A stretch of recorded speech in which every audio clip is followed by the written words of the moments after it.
How's it going, everybody? We are back on Wednesday. Who do we have in the chat? We got Keela. Hello.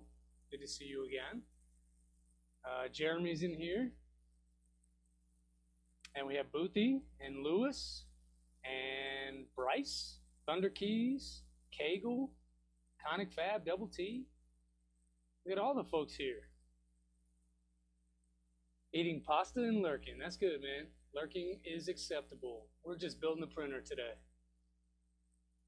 I got a little carried away after Remurf. I was feeling super motivated and decided to stream. And so you get a midweek stream. That's what we were talking about last week. Try to catch up a little bit. And here we are. Clown Hammer. Welcome in, everybody. Okay. Audio a little bit low. We can turn it up. It's not just you. Trying to get started here. We can turn up this just a little bit. How's that?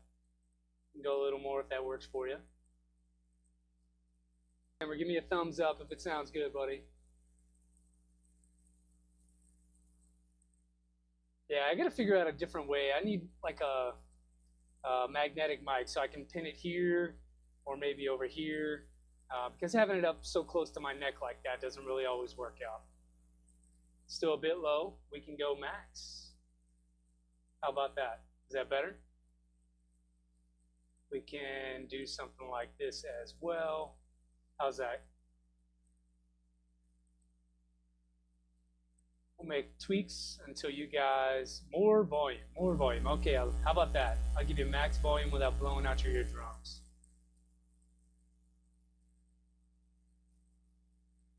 Hey, Steph, thanks for joining. This is one of your projects, man. So if you guys have questions about the build, some of the decisions on design language and whatnot, ask. Steph is in the chat, and Steph hopefully can answer. Still a bit low. I've got no more sauce, man. That's how it's going to be. So I can play with some of the peaks and valleys here. But for the most part, what you have is what it's going to be, and I apologize. So we can do something like that. Give you max gain, mo better. I like it. So apologize, everybody. That's about as good as it's going to be on the audio side of things. I can't really adjust stuff much more than that without spending significant time messing around with it. So maybe turn up the volume on your side a little bit. 45 minutes ago, you were laid off from your day job. Oh, no. Oh, no. No better. Not sure then. Now I'm getting feedback, so let's turn it down just a little bit. How's that? I don't really know what's going on with audio today, folks. If I'm a little bit low, I think I'd prefer that versus the feedback portion. So Thunder Keys, if you're getting feedback, you're the only one to say it. 100% true. I'm just trying to figure out the audio, guys. I'm sorry. I've been gone for, when was the last stream? I think Sunday last week. So 10 days and everything goes to crap. All your stuff is maxed. I'm not sure, man. Not really old like you and retired.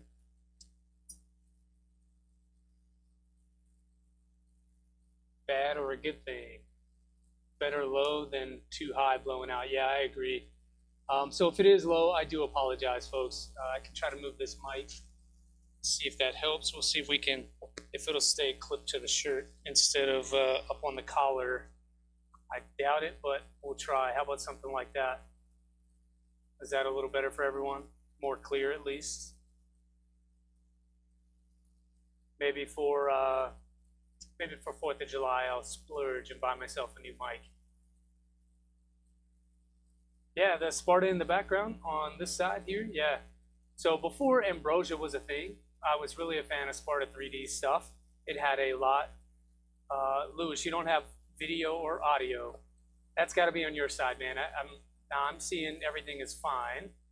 So yeah, I would recommend signing out, coming back in. A bit better. All right. So I'll just give it a few extra points there on the stuff, but yeah, it is pure coincidence. This was my go-to before Ambrosia became a thing. I really liked that ABS with the glitter, and then when Ambrosia came out, I sort of switched over. So anything glitter ABS that I have now is all Ambrosia, and you can see that up top here. Yeah, fine on your side? Good. So finally getting some thumbs up from folks on things being good. Getting pretty hot out here in the desert, and the garage heats up pretty quickly as well. So this is probably going to be 2 to 3 hour stream like normal. We're not going to do a marathon, but we'll see how it goes. I want to show you guys kind of what I've been working on and what we're going to get into. So I'll take you over to the Chrome tab and show you the project itself. This is the project here, and what we're going to be doing. It's called the Inertia³. So this just released the other day, and it is pretty new. So expect to have certain things that may need to be updated over time. Right now, there are a few of these builds out in the wild, and folks have been successful with those projects already. And so for the most part, it's good to go. The difference with this build or some of the other Voron style builds is that this one is built from a 30-30 frame. So you're getting a lot more mass and a lot more rigidity out of the frame itself. There are a few other changes as well. For example, you have 4 lead screws on Z. So think of this as a really beefy trident. And then on your Y-axis, you have rods instead of rails. So you're saving a little bit of cost there, but I think that just gets recycled into an additional stepper motor. So roughly the same cost as a trident would be if you were to self-source. So just realize that 30-30 frames are going to be a little bit more expensive than a 20-20 frame, so be prepared for that. And of course, if you want to go with DLL, PDF, and get a custom colored frame, you can absolutely do that. They also use Masumi, and they'll paint it whatever color you want. What's in here, you do have CAD files in here for everything.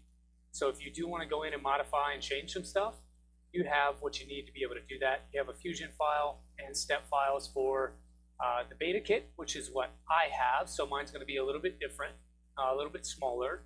And then for the production frame, I'm being told that that is full size, so you'll be able to use the full 300. So some of the frame panels are going to be larger.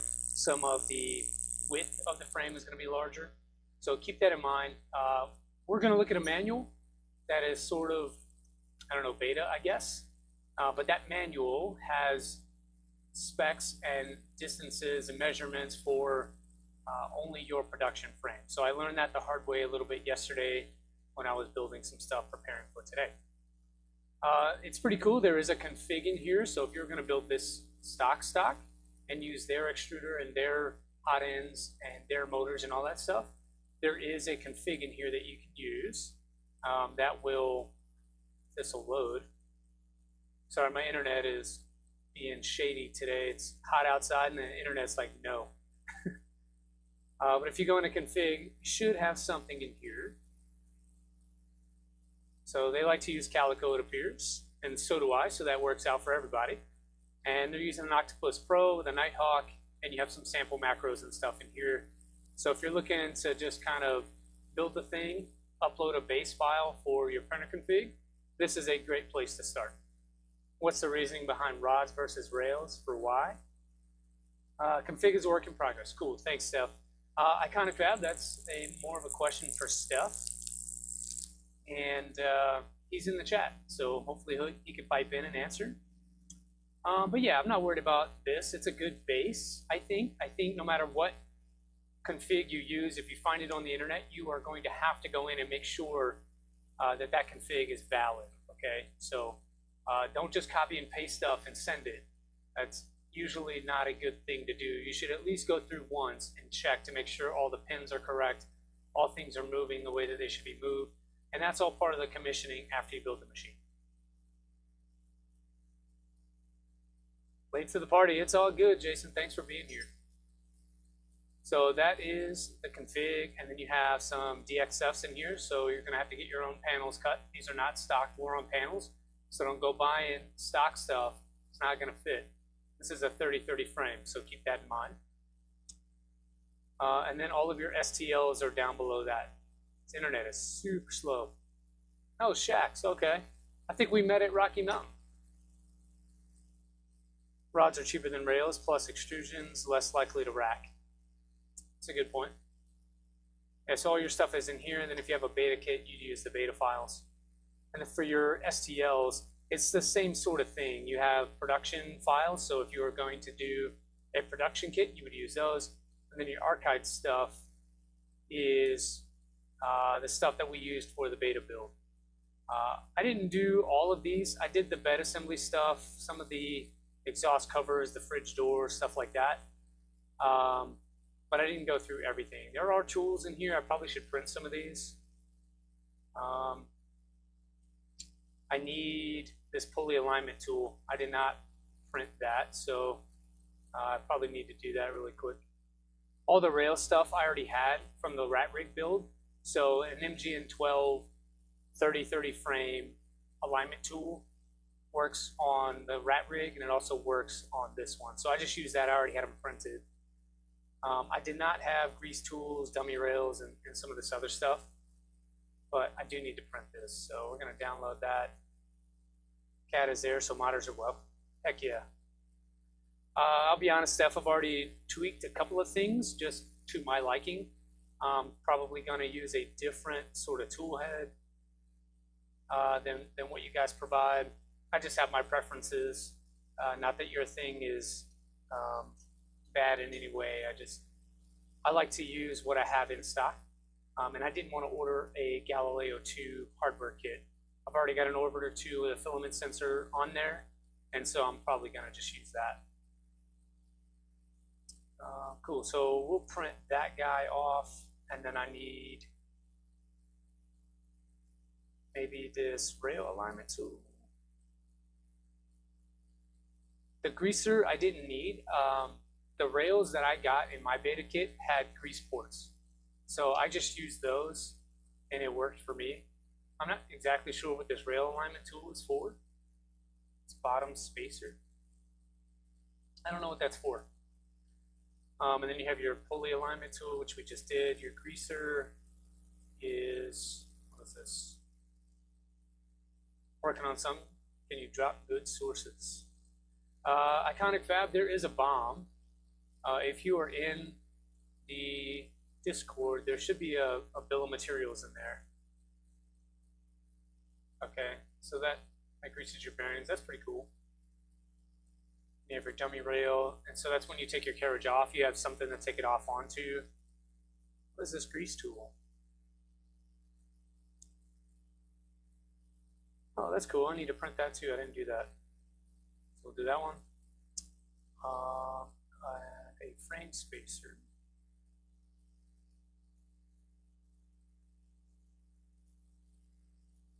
Cheap and good usually collides.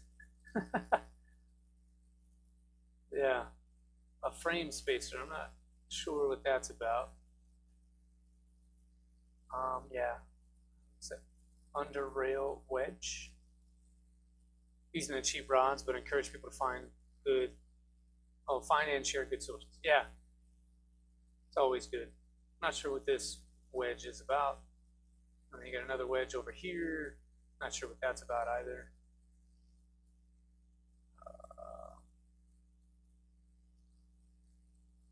I guess these are like corner alignment tools or something. And then the 2020 guides I already had as well. For your Z, just going through what you have. Yeah, these are just different models you'll need to print. The beta is a little bit different. We'll take a look at that quickly here in a second.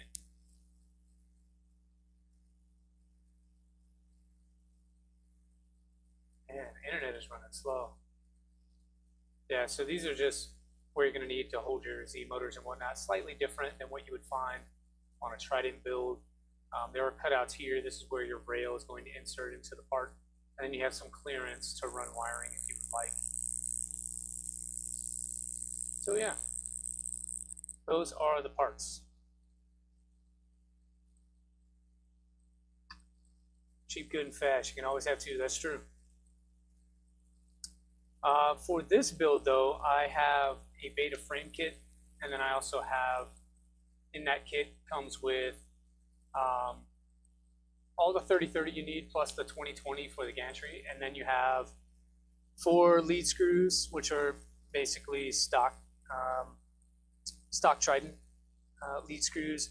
It's got a bed in there, 300mm bed with the heater and magnet and build. It's got all the linear rails you need, and there's some bearings in there, some rods in there, some motors in there for X, Y, and what else? Panels and a little bit of hardware, so like some bearings and stuff like that. So an incomplete kit. Hey Bryce, that's the excuse. 30/30 and 20/20 be cutting, drilling, and tapping. You can totally do that. That's probably the cheapest way to go, the most affordable way to do it. I was able to get my hands on a beta kit, and so here we are. Plans for the project. I'll show you where we're at, and then we'll talk about where we're going to go. So I'll take you guys over to this cam here. I got a little carried away yesterday. I was going to just build the frame, because building a frame on stream is not the most fun thing in the world. And instead, I ended up adding some rails and some other things on, and I got way further than I really planned. So we can go back through and look at the manual and stuff, and sort of look at what that's going to be.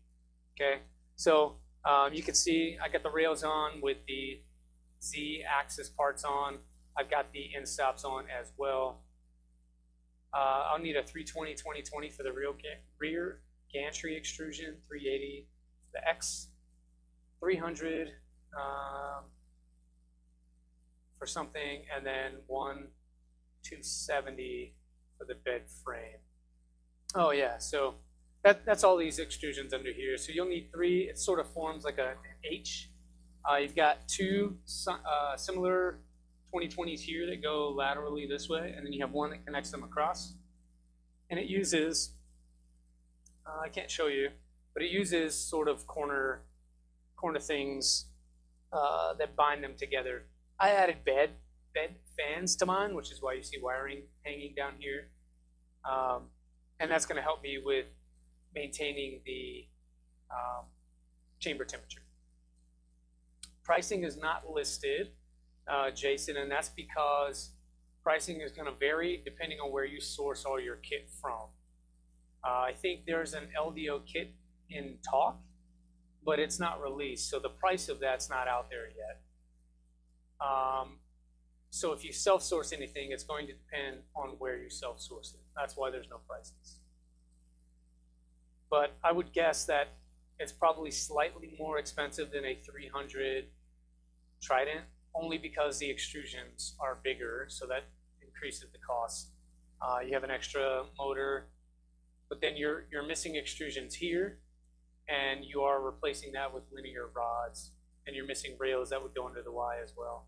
So it may come all out in the wash, but roughly around the price of a Trident. Great. Steph's saying that they're coming in a month or 2 from LDO and or West, which is great.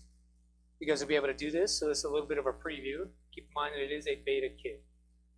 Some of the things I chose to do is I chose to customize the front here, so I put killer prints across the front.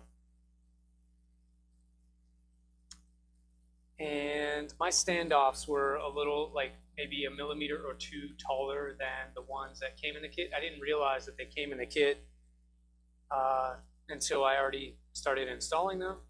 And these are 1 millimeter or 2 taller, so I needed to use some different M3 hardware. But that's fine, you shouldn't have that issue when you get your kit. Another thing I did was, these are Peak, what are they called? Nuts, screw nuts. And they just ride on uncoated rods here. I would have loved to have these be Teflon coated. I couldn't find any to replace them. I don't have any in my spares stash. I don't know if LDO is going to put Teflon coated lead screws in there, but it'd be really nice to have them Teflon coated with the Peak nuts. Who knows? I'm not on that project, but that's what I would like to see. Bed is standard LVO bed. Flex plate is dual-sided, so you have the textured on this side, and then on the other side you have smooth, which is really nice. I added some stops at the end, so they just kind of stop there. You can barely see those on camera, but they're I drilled and tapped the bed and put these little metal stops there. In the STLs, there are mounts to that, or I'm sorry, plate stops that you can mount to that. What else did we do here? I already greased and lubed, if I could speak, all of the rails. So everything on Z-axis is good to go. I did the same for the X rail as well, and that seemed to work out fine. So I'm just trying to slice these files in the background while I'm talking to you guys. What else did we do? I had in stock some what are they? The plastic, I guess, GE5C bearings. That's the pivot that goes between this blue part and this purple part. I had them in stock. I think the kit came with metal ones, but I had plastic ones. And so I'm trying to use up some hardware. So you'll see that I have several of these hardware kits that I'm trying to get through. These are from building other projects. So this is from building the Seaboard kit. So I've got one for that.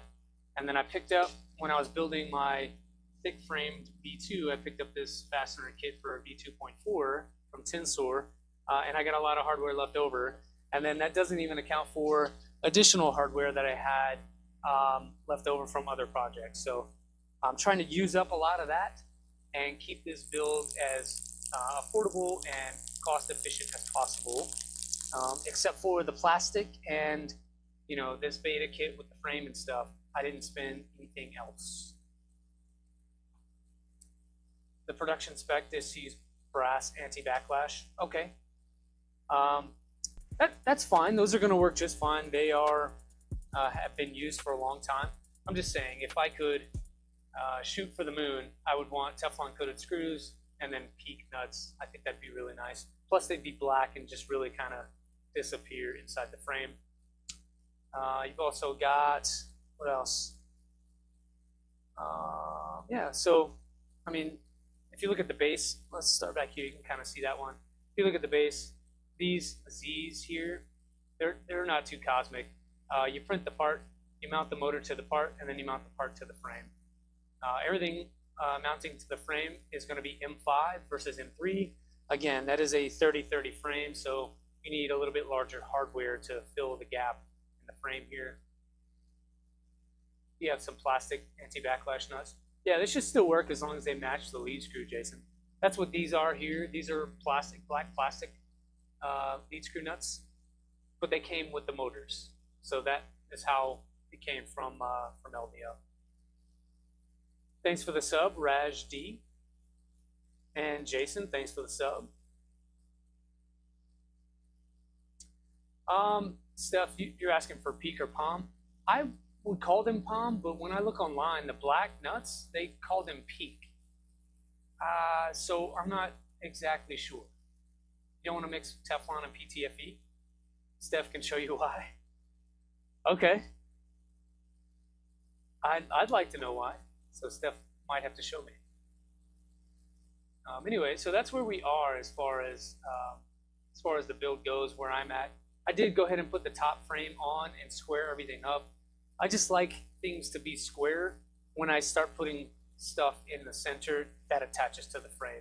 The build manual we'll go through here in a little bit, has you do it in a different way. Basically from the bottom up is how it's built.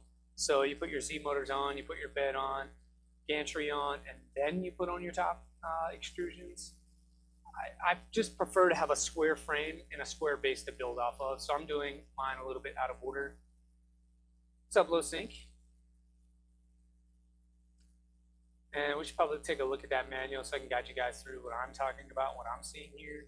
Let's bring that back up for you. So this is the manual here. A little bit not finished, a little bit different. And if you've built Borons before, this is kind of the same deal.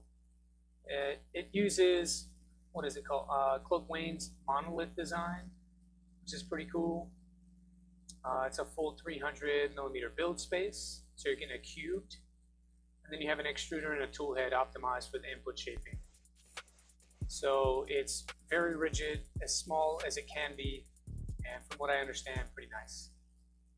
So these two communities contributed largely to the project, and that's where a lot of inspiration comes from. And then talk about sponsors and people that made it happen.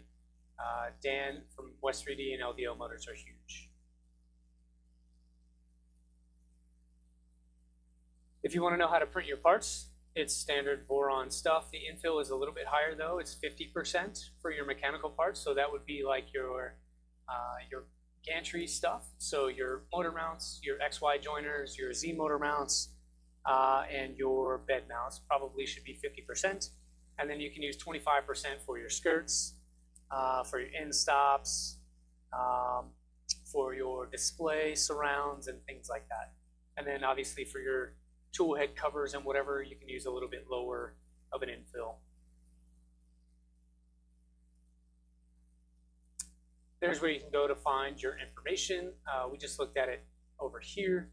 So the GitHub is live.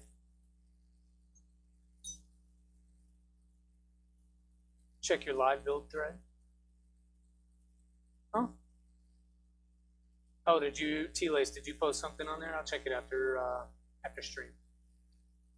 You're gonna need heat insets, and if you need to know how to do that, or you've never done heat sets before, there's a handy dandy link here that you can go to. And then it starts with the lower frame. So because it is 3030, you're going to have to use different hardware. So we would use M5s on a 2020 frame. And for a 3030, you're gonna need to use M8s. That's a little less common, and so I needed to actually order a set of those to build the frame. Manual is definitely work in progress, yeah, for sure. You build 4 of these L shapes, which is what I did, and then you assemble them all together and tighten everything together. Once you get the frame done, you put the feet on, which is pretty straightforward. Hardware through the bottom of the frame, and you put your rubber feet on the bottom of there, and then you basically have a frame done, and it leads you into putting on the Z lead screws, which is this here. So T-nuts and M3 hardware added on there, and then you add your Z motors. Again, pretty straightforward. Bolt the motor to the plastic part, and then bolt the plastic part to the frame. Pay attention to that notch. That notch is there to go around your rail. So make sure that you are doing that. And then you get to your Z joints, right? So you want to make sure that your anti-backlash nut is up near where your rail is, so that when you place the part, you can bolt everything fine. Oh, you printed everything in 40%? I agree with T-Lace. 40% is fine. That's what Boron does for all their parts. They're just recommending 50%. You get a little more rigidity out of it. You'll be fine at the 40%. Yeah, just update and go forward with 50% for. And then this is where we ended up. All I did was build the frame. I built the bed. Sorry, I built the bed, and then you get the H-shaped item. These are the corner brackets I was talking about. That keeps the frame rigid in that H shape. What I chose to do was just make sure that my H was, so I had equal lengths hanging off of both of these ends on all 4 edges. And then I bolted things down to make sure that they didn't move. Here, pretty straightforward. This is how a Trident bed or a V2 bed would be mounted to the bed frame. It's just with standoffs, M4 knurled nut standoffs, and some hammerhead nuts. It bolts on like that. And then you put the feet on the edges here, or what I'm calling feet. I guess it'd be bed mounts. Uses a lot of hardware to hold it on, so it's going nowhere. It's going to be very rigid. You got 6 M5 button head cap screws holding things together. And then you're just creating what sort of kind of looks like a turtle or some sort of, I don't know, flat animal. Thanks for the sub, T-Lace. And it makes it really rigid. You want to leave all the things loose though, so that on the next step, when you're adding in your GE5C bearings, and you're putting it on are able to move and adjust as needed. I did have to tweak mine like a millimeter or two. I think I needed a little bit shorter in the front. It's going to be individual to you. But once you have those things on there and the bed is where you need it to be so that it can reach, you want to go back and tighten down all of that M5 hardware all the way around the frame. I have not done that yet on this frame. I went ahead and paused where I was so that we could do some stuff on stream today, specifically build the gantry and whatever. Everything is secured with these M5 by 20 bolts with the hex nut, and then I did my sanity check, right? So take a look at the photo and then take a look at your build. Make sure that the things match. If the rails are on the incorrect sides of the extrusion, you're wrong. If things just are not lining up for you and you can't get your bed to line up with the arms or the brackets, you're wrong. You really need to go back and check to make sure that things are where they're supposed to be. Bed mount fastener sets might be overkill. They are definitely overkill stuff. Definitely overkill. But it looks beefy to match the beefy frame. I think if you went less overkill on some of those parts, the aesthetic might get thrown off. So I quite like it. And it gives you some room to customize on there like I did. I chose to put my internet name on there, and it gives you a little bit of pop. This is kind of where I stopped. So I did the gantry motor mounts. These are for the end stops. You have two end stops on Z, one for the left, one for the right, and that ensures that your gantry is hitting the right place and that it is equal at the back of the machine.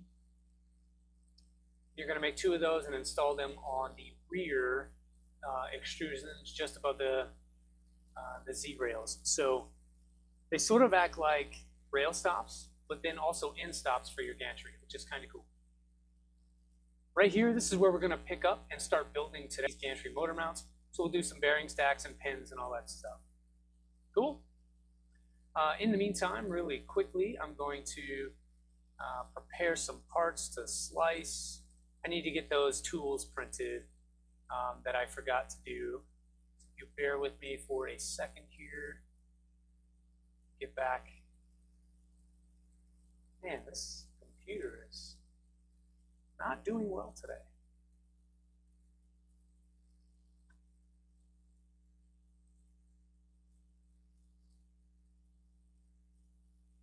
Yeah, internet's a little bit laggy today. It typically happens out here when it gets hot.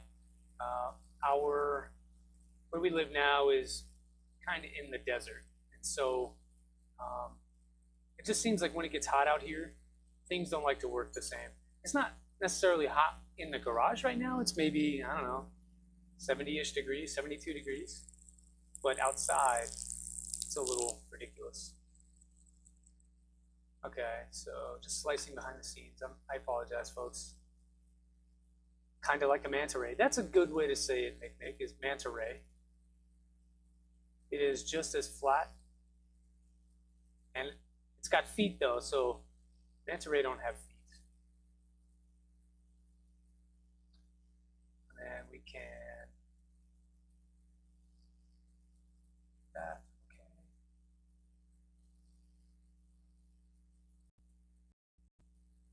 Do the switches feed the same pin on the board or separate pins and ports? Low sync, you can configure it however you want. The manual doesn't specify all of the wiring and connections.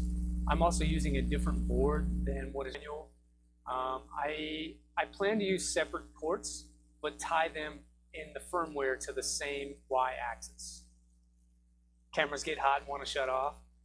Yeah, I haven't seen that yet, but the cameras are kind of hot. What's up, Jeremy? They do get hot naturally. Even when it was cold out here and I had to wear a hoodie, it would still get quite warm. So let me see what I have loaded over there. I've got something. What is this? Yeah, that. You can pick the side. Still a great color. Only one switch. You're saying only wire one switch or configure one switch?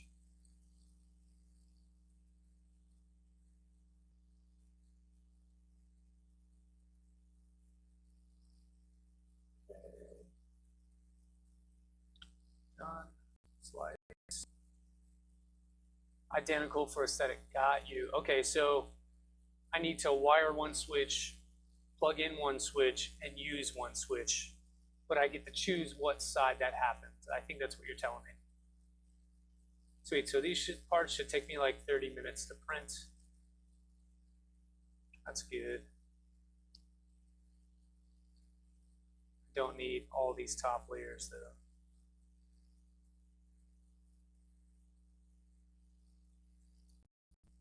Yeah, the left side has a cap that looks identical. Okay, so then should I use the right side? If your machine wasn't running, you would show me. I appreciate that. We can work offline. I think we're in the same Discord to be able to share information. All right, so sending that print over to the machine as soon as it wants to connect here. There it goes. While that's going, we'll get down to building. What's up, Armor 3D? Sorry I couldn't catch you at Rocky Mountain. I know you asked me about going to 3D Printopia or MERV. Those are quite a bit further away than Rocky Mountain was for me. And then MERV is only like a month away. I think I heard 20 June. So 20 June is a pretty quick turn for me. Also, I'm getting dental surgery on 18 June, and I don't know that I'll be fully recovered. I think I'll be okay. It's kind of minor, but I don't know that I'm going to want to get on an airplane and go socialize for 2 days. Oh, you did not go to Rocky Mountain. Okay. It was a lot, man. So we had heard, and I don't know this to be true. I wasn't one of the organizers, but we had heard that they were doing one in, one out because it was at max capacity on Saturday. And I fully believe it. There were times, I'm in a group of people just standing, it was just so packed at the West 3D booth. Trying to get around and see stuff and talk to people and have genuine conversations with folks was super difficult on Saturday. So on Sunday is when all of that happened for me. I was able to get around and talk to quite a bit of folks about various different things. Some updates for the channel. So maybe some stuff there.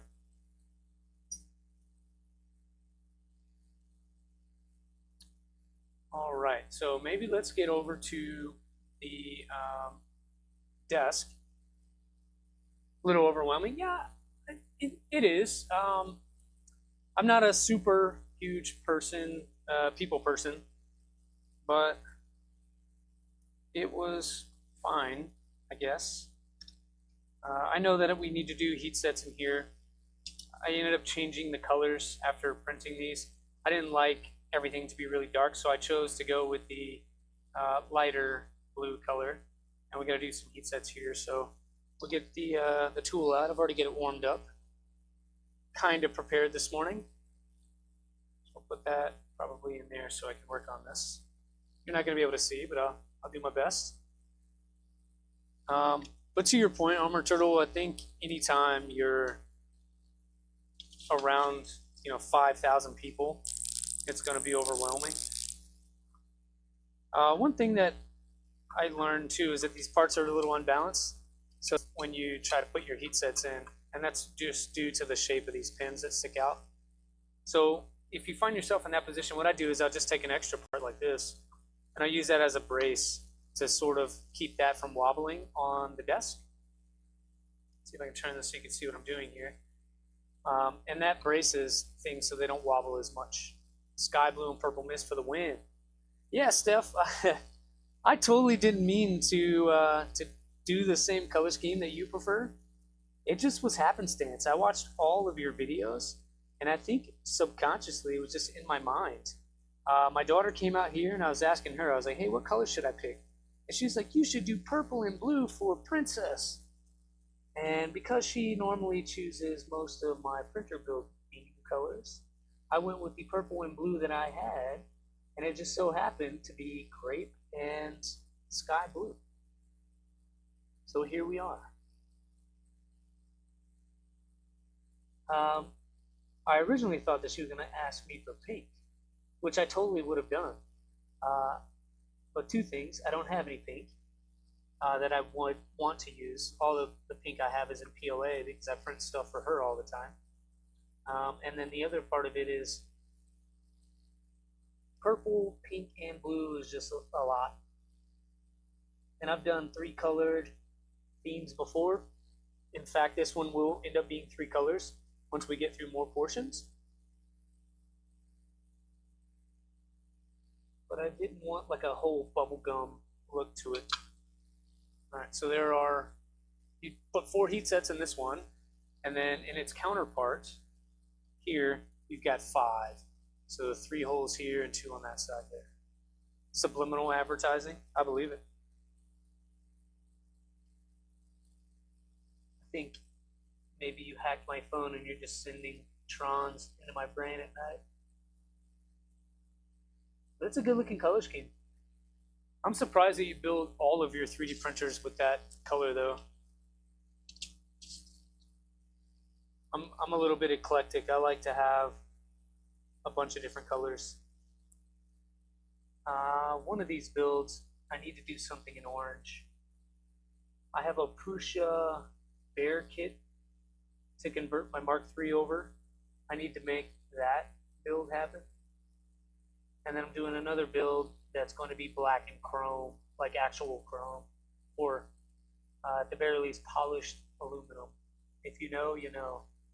If you were at Remurf, or if you were at Rocky Mountain, you know exactly what build I'm talking about. If you don't know what I'm talking about, go back and watch some of the coverage. In fact, I think I did a short on that particular build. Live stream is frozen for you. Jason, I would get out of it and then go back into it. Everyone else hear bug zapper sound? I don't hear it. I'm sorry. Low sync. You're hearing it as well? Bug zapper sound. Let's see. That's not good. So is it sort of clicking or what are you guys hearing? I'm not sure. Try to turn down the gain on some things here and see if that helps you at all. But when I do that, I do get a little bit quieter. We're having audio issues starting off, so low sync. If low sync and Kegel, if you guys are still hearing that, let me know. This always happens. I don't change anything on my settings, but 8 out of 10 times we have audio issues in the first hour of printing. So if it's all good, then you're good. Okay, so some are hearing it, some are not. Again, I apologize. As the channel continues to grow through your subscriptions and your shares, that unlocks the ability to upgrade equipment. So hopefully we can get a new mic soon. But again, that requires your subscription. So if you're not subscribed, please go ahead and subscribe. Like the stream as well. Better now, Nick? Okay.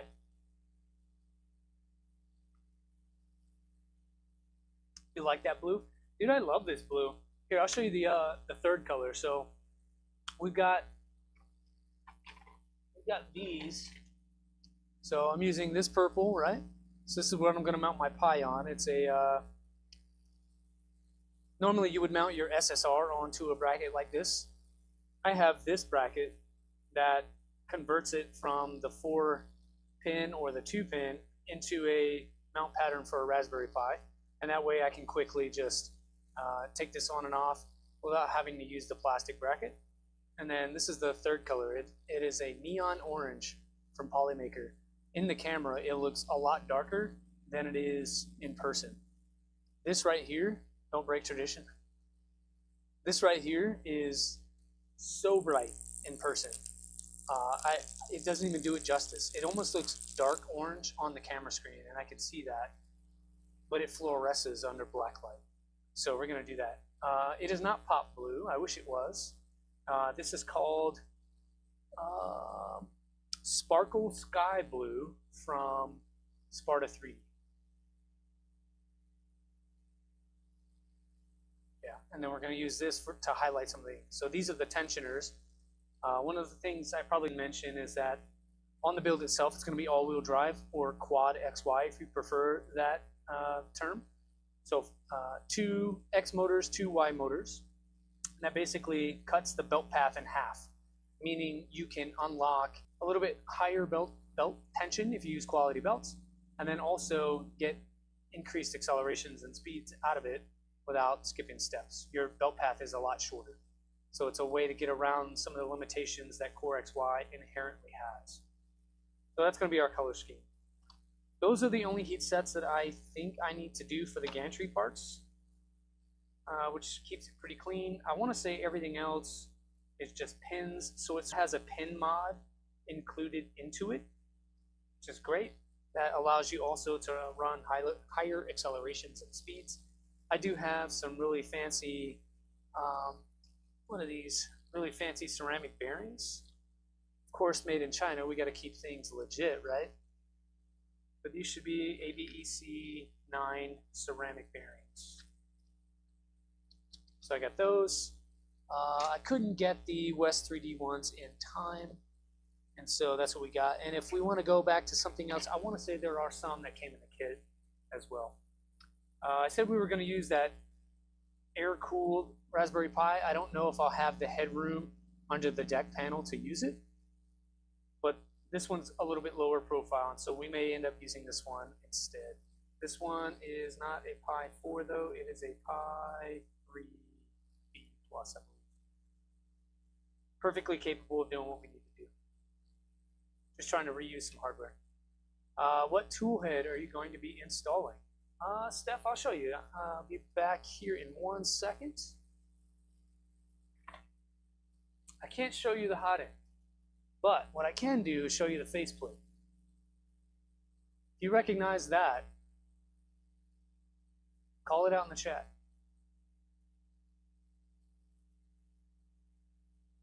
If you recognize what part and what tool head this comes from, go ahead and call that out. Yeah, Sparta is identical to West Ambrosia. If you're in the States, you should probably go with Ambrosia. And I don't have a code to share with you, but Lee Marie does, and they are in the chat. So if you use Lee Marie 3D in chat, you'll get a little bit of a discount. It's a one-time use, so make sure you stock up. And then if you're in Canada and you want to build this, you should probably go with Sparta 3D. That way you don't have to do international shipping and all that stuff. If you don't know what part that tool head comes from, I'll tell you, it is the Reaper. I'm going to use the Reaper tool head. There you go, Mr. Excuse got it. Outline of a tube. It is not a tube. Not using a tube, Clown Hammer. It is the Reaper, low sync. And low sync asked if I'm going to lose build volume with all-wheel drive. No, because the printer from scratch is built to have all-wheel drive. Get into some of that. So because it's designed to be that way, and yeah, so if you've already used Lee Marie's code, you can use Armor 3D's code. Armor 3D, put your code in the chat so that folks can copy and paste it if they need to. But low sync, yeah, it's built to be all-wheel drive, so you're not going to lose any bed space. You should be able to use the whole bed. Tube Mini, I wish. I don't know anything about a Tube Mini. What's a Tube Mini?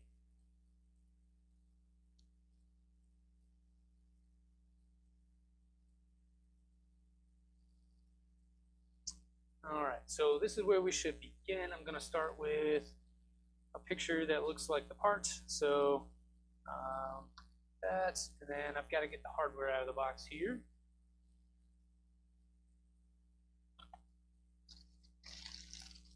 We'll see how much it actually came with and how much I actually need. I'll tell you, I'll be honest with you guys, I didn't realize yesterday that I needed pins. So we'll see, 5x30 pins and some other pins. Let's see.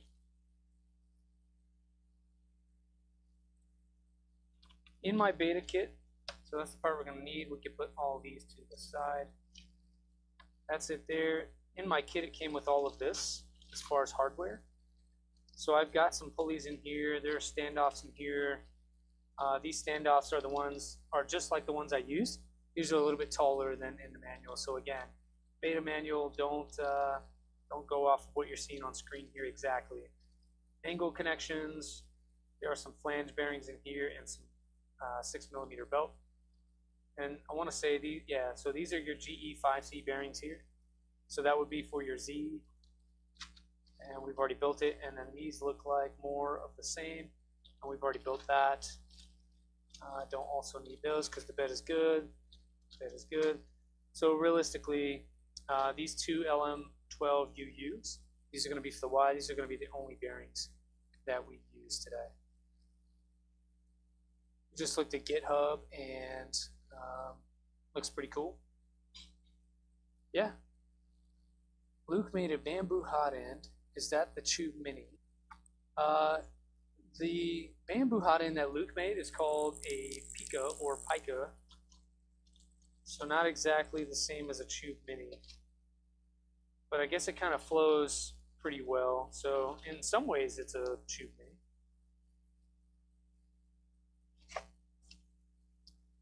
What did I do with these pins? I know that I ordered a bunch of stuff from West 3D.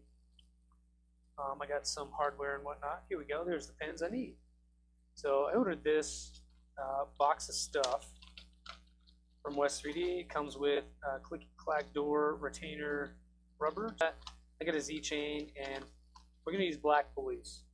I had black pulleys, like idlers to match. So we'll use those, and the pins I need are these guys here. So I did actually order those. I scared myself for a second. For fans and whatnot, we're going to use some vendor fans. I got these 4010s here, but because we're doing a Reaper, these are going to be obsolete, and I have instead some Typhoon fans from Kraken that we're going to use. The reason I ended up going with the Reaper is because I might print some PLA on this from time to time, and because of that, I wanted to have additional cooling without having to open the front door. Having the 5015 fans allows me to do that without too much pain. If I were to go with a smaller tool head that had 4010 fans, either the stock one or what I was also considering, the A4T, then I would have to find a way to increase cooling, maybe open my door, take my top panel off, something like that. I just really didn't want to do that. Let's make sure these pins are what they say they are. So they're supposed to be 30mm pins. Try to catch up on chat real quick.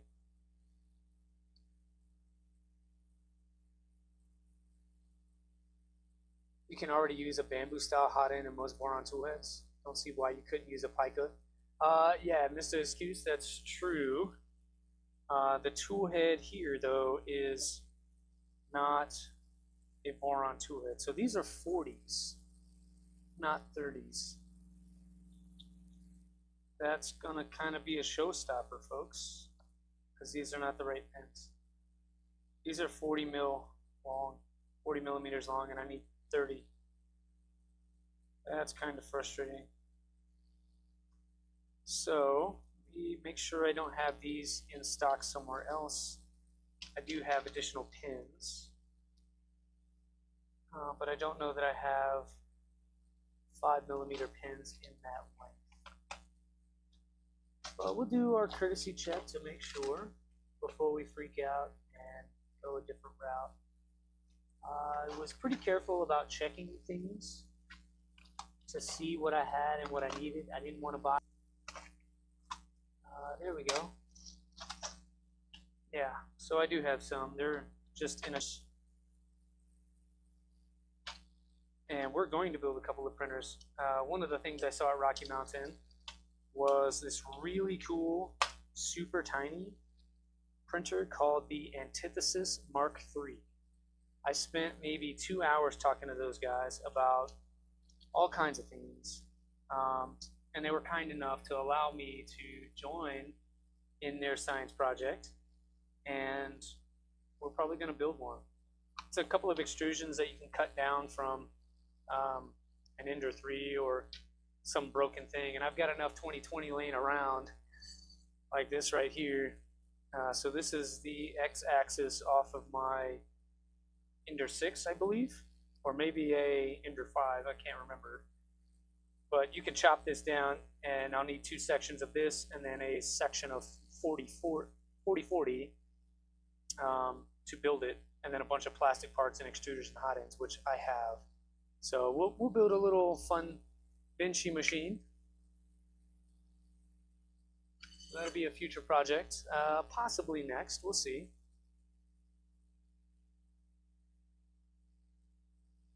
Want 30 pins for the bearing stacks in the gantry. Yes, that's what I'm doing.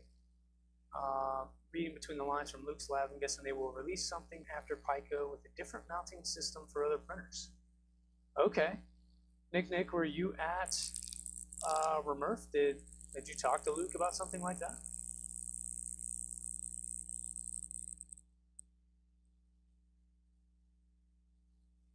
You're more in the know than I am. But we are going to use a hot end that is not released, so I'm not going to show it to you guys. I'm sorry, you'll have to hate me for it. But essentially the way this goes, you have your 30 pin here. It goes into that hole that goes all the way through. I didn't know that. I thought that would be captive. Steph, is that supposed to go all the way through like that? Is it captured in the bottom?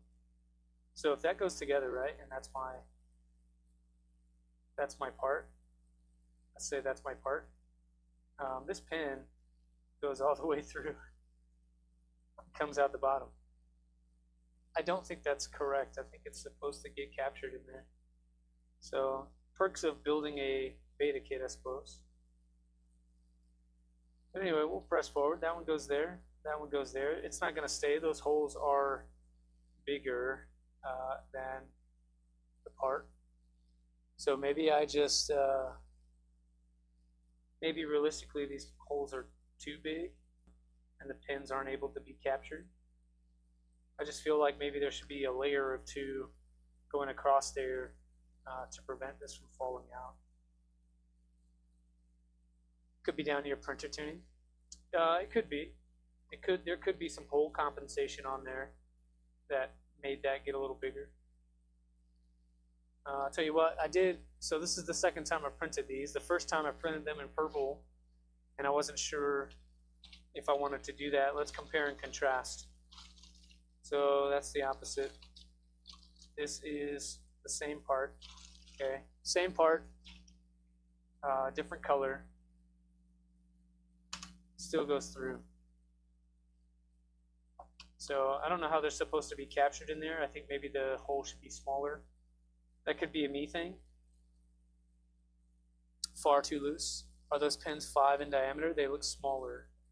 They say they are 5. We can get the calipers out. They say they are 5 in diameter when I took them out of the box. I get the calipers out. Let's see. 5.01. So they are 5 in diameter. Yeah, those holes are way too big.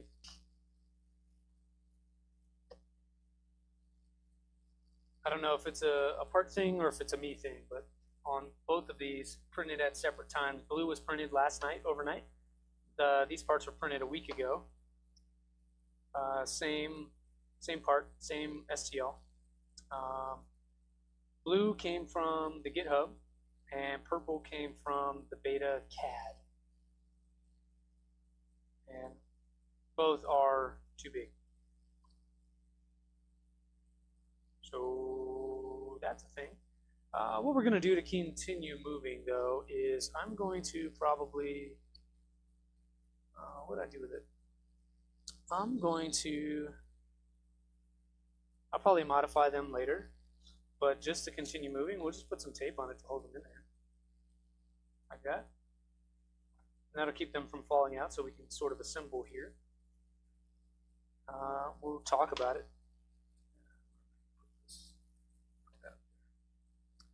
And the way this goes is I do have those pulleys I need. What do I do with them?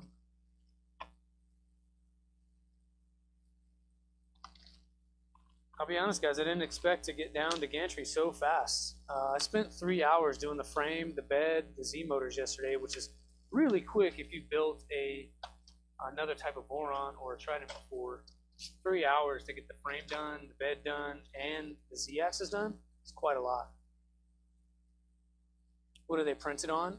T-Lace. One is printed on my X1 Carbon. The other one is printed on my H2D.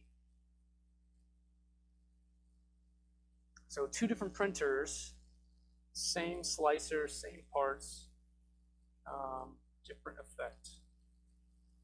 And then the pulleys look to be too big as well. That should go down in between these bumps here, and it doesn't. So either my pulleys are the flange of my pulleys are too large.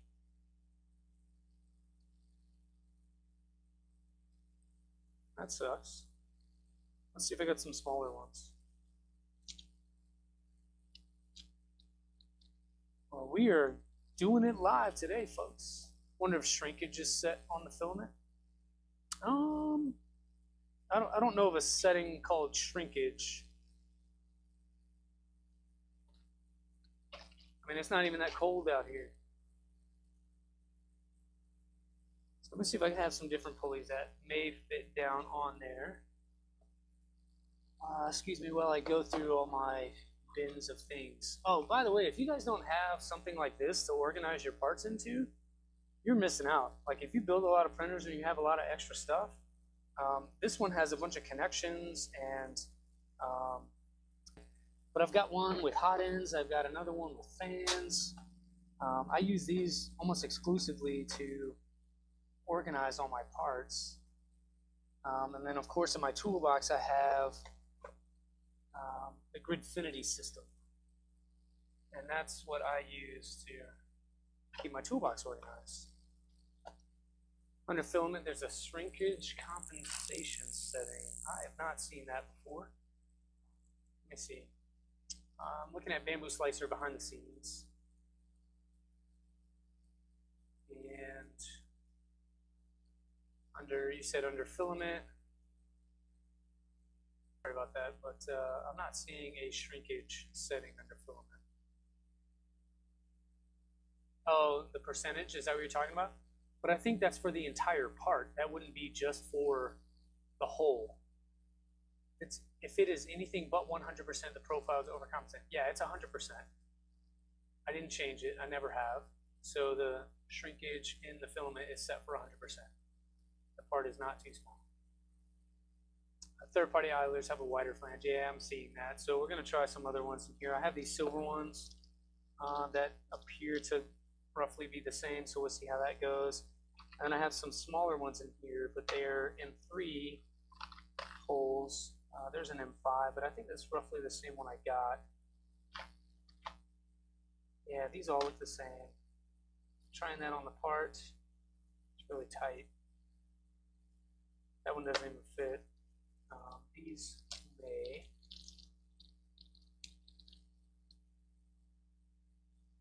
Those are also too big. Sorry, the hole is too small, the pin is too big. Well, let's see what these are about. There's some small ones in here. These do not have teeth. But again, the holes on these are too small for the pins. Got pulleys in here. Yeah, none of these look really like they're going to work for us. So, kind of at a loss. Let's see. The pinhole sizing is the standard used in boron parts, so no voodoo here. It needs to be gates. They are tall with small flange. Tall with small flange. Okay, yeah, so I get these ones from West 3D, which is probably bad. They should be gates, aka mellow. Ooh, I just had a thought. I think I have some mellow idlers. If you guys will bear with me for a second, I gotta find these things. I was gonna use them for another project, but I think we're in need right now. So if I can get these to work and get this project moving along, then that's what we'll do. All right, so I've got some of these mellow idlers and stuff here. They're similar to gates, I believe, but they are 10 millimeters. So these are made for 9 millimeter belts. not the 6 belt that we're using. It's also 10, 10. I feel confident that I have pulleys that would fit this. I don't feel confident on knowing where they are. I was in the bottom right corner bin. What do you mean? Bottom right corner bin? No, those are feet, and then they are pulleys. So these are 16 tooth pulleys for 5mm. And then everything else in the bottom right corner is a foot. So like printer feet.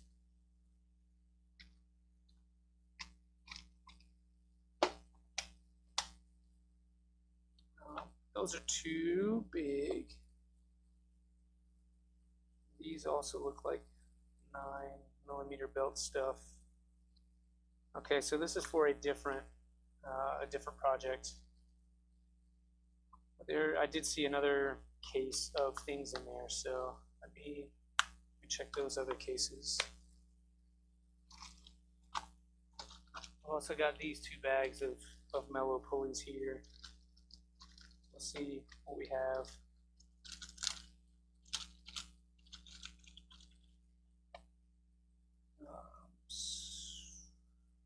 Again, that's 10mm, or sorry, 9mm stuff.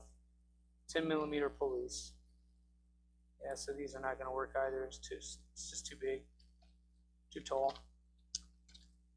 But I think functionally they should fit, right? So if I can just test out, I think the mellow stuff is going to work. I think they are pretty much the same as Gates because they have the small flange. So if I can bring the part in here, just test it out. Yeah, so the hole on that pulley is still tight. But if I remove the pin, put the pulley in there, the pulley fits. So it's the right size flange, which means we could sand down the pins a little bit to make them fit in there, because they are tight. The pin doesn't want to go. So that would be an easy fix. But the pulley, not an easy fix. Measure the pin holes in your plastic parts using the calipers. I can. 1 second.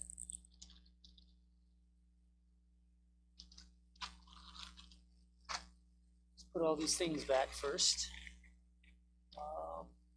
Still looking for more pins, or sorry, more pulleys. I know that I have some. It's just a matter of finding out where they are. I wish the kit would have came with pulleys. It'd be a lot easier to be able to do this. And honestly, I should have checked. But you live and you learn. Do you guys think that F695 bearings would work? I mean, you'd have tooth to tooth, or sorry, tooth on smooth, but it would work. Just may introduce some artifacts. Let me calipers. Those are the good pulleys and idlers. Yeah. Yeah, I like the mellow stuff. It's similar to gate stuff. Okay, so we're zeroed out. Let me take the pins out of here. Holes are gonna be, they look like 5.5 holes. 5.49, 5.5.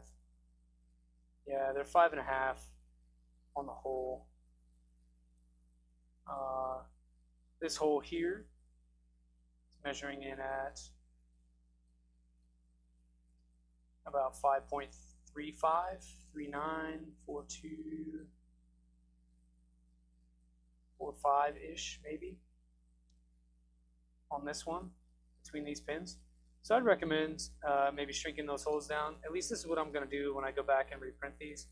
I'm probably going to shrink those holes down to maybe like a 5.2.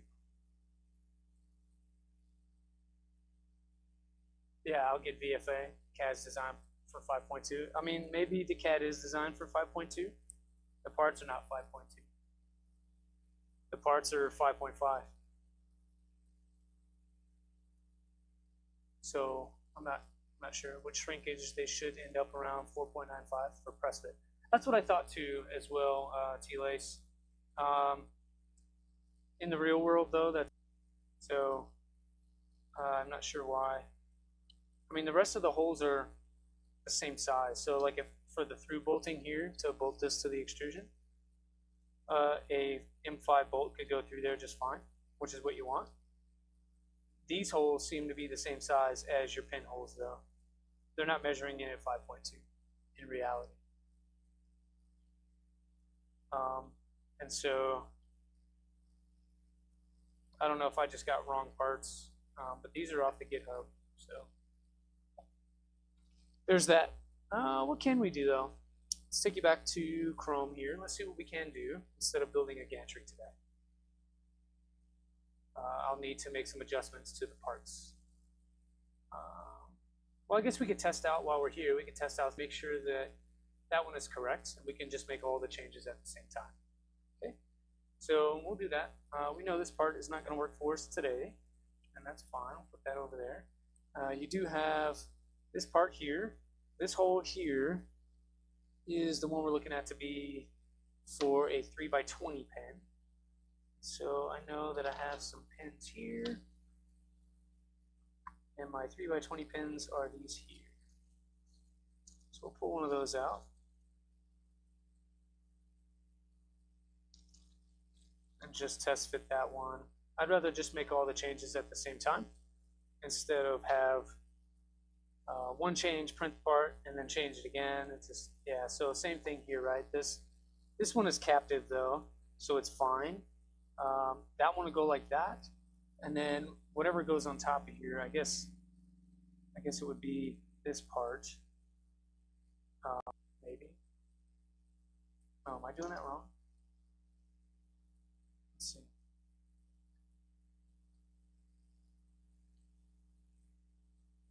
Yeah, I don't know how that goes. So that goes like that. If that is supposed to be as loose as it is, fine. I just don't know what goes on top of it. Yeah, that is very loose as well. That's probably like a 3.5 hole instead of a 3. So let's scroll a little bit. Sorry, let's get back to Chrome. We'll go to the next steps here and see what happens. Okay, so this goes into the other part, and that 3mm pin appears to be just like a reinforcement pin. So the fact that it's loose doesn't necessarily matter, but also if it isn't tight, how well is it reinforcing? I don't know, so I may make that change too. Let me just take a note, and I'll make the changes in CAD. So M5, that needs to go to, what did we say, like a 5.2. And then your M3 hole, I don't know what it is, I didn't measure it, but that probably needs to be around the same, like a 3.2. And we'll make that change. But you should end up with a couple of parts like that, and then you're going to build the other side, which is great. Then you end up putting those on some extrusions that we definitely have with some hardware. So that's pretty cool. We'll come back to that and do that one on the next one. I went ahead and put these on there as well. These are just on the front frame. They sort of act like end stops for the rails. So I didn't want to lose my carriages, which is why I put these on already, if I was moving my frame around a lot. And so those are already in place on the frame that we saw earlier today. They want you to slide the stuff on. Okay. That makes life harder for me because I did not. Hey, what's up, Zims? Cool. I do have different T-nuts than, where'd it go? Than these right here, these hammerhead nuts. I have the roll-in type that should stay in place if I want to. So I think I can just use those for this without taking my top frame off. And that should allow me to put this in place. check the CAD, and the pinholes in CAD are 5.1, whereas the bolt holes are 5.4. Okay, so maybe I printed wrong parts then. I'll go back and check those. Or maybe there's some hole compensation in the slicer that I wasn't aware of. Let me look at that. Looking at the CAD, the hole compensation is 0, so maybe I just printed wrong parts. That's fine, we can reprint. And I will double check those holes in the slicer before I print them again.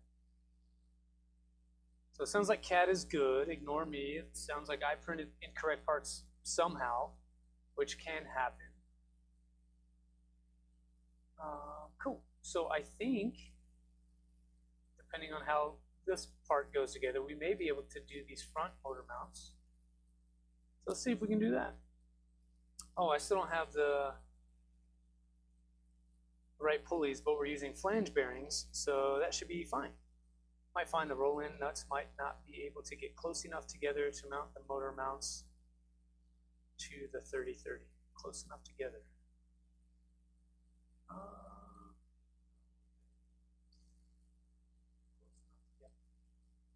Together with what? Together with like the plastic mount? Could I not just use a longer M5? Anyway, we can do, I think we can do these. We'll do these front motor mounts. We'll skip over the rear for now. We'll come back to that one when I get some parts in. Right, so we put all those up there. We're not going to use those today. We will use these parts today. So I've got, looking at the CAD, oh sorry, the manual, looks like this part here. These are for later. I'm going to put 2 pins, and I love that you guys use the pins as reinforcement. Just kind of put the 2 pins in there, and then I've got my 30 pin from earlier that can go in there, but it also falls out. Dang it. What is going on? Yeah, so somehow all of the holes in all of my parts are too big. So there's no press fit happening. So I cannot do these front mounts either. Interesting. Okay, what can we do? Let's keep searching. When you stack 2 roll-ins vertically in the extrusion slot.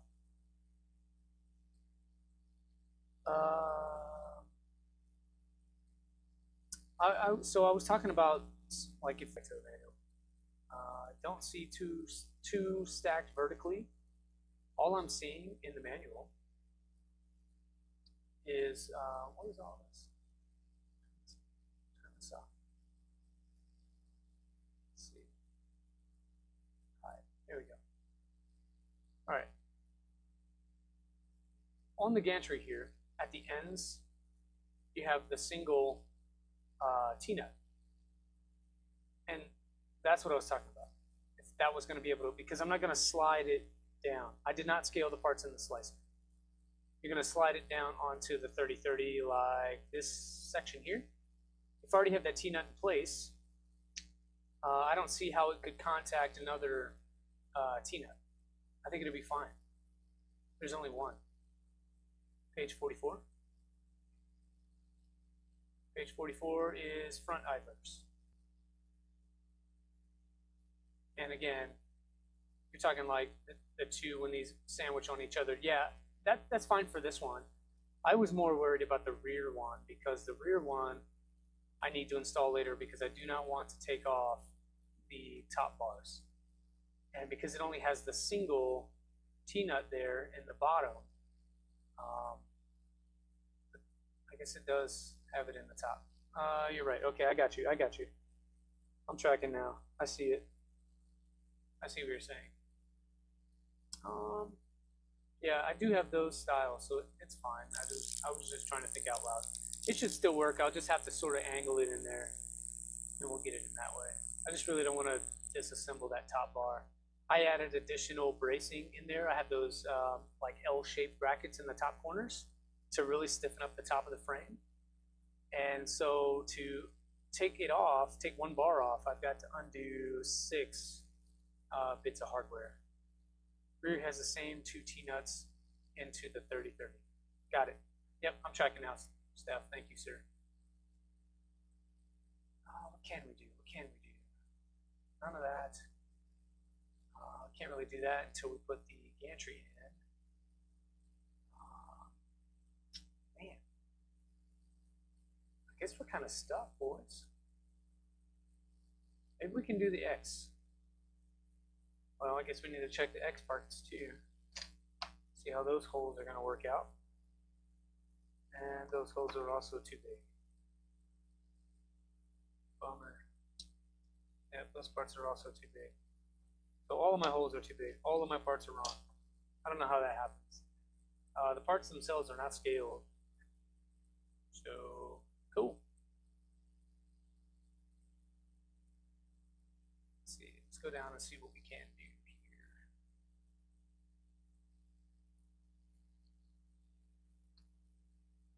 And I'm just now noticing the parts that we sent to the printer a little bit ago never printed for some reason. I guess it didn't tron over to where it needed to be.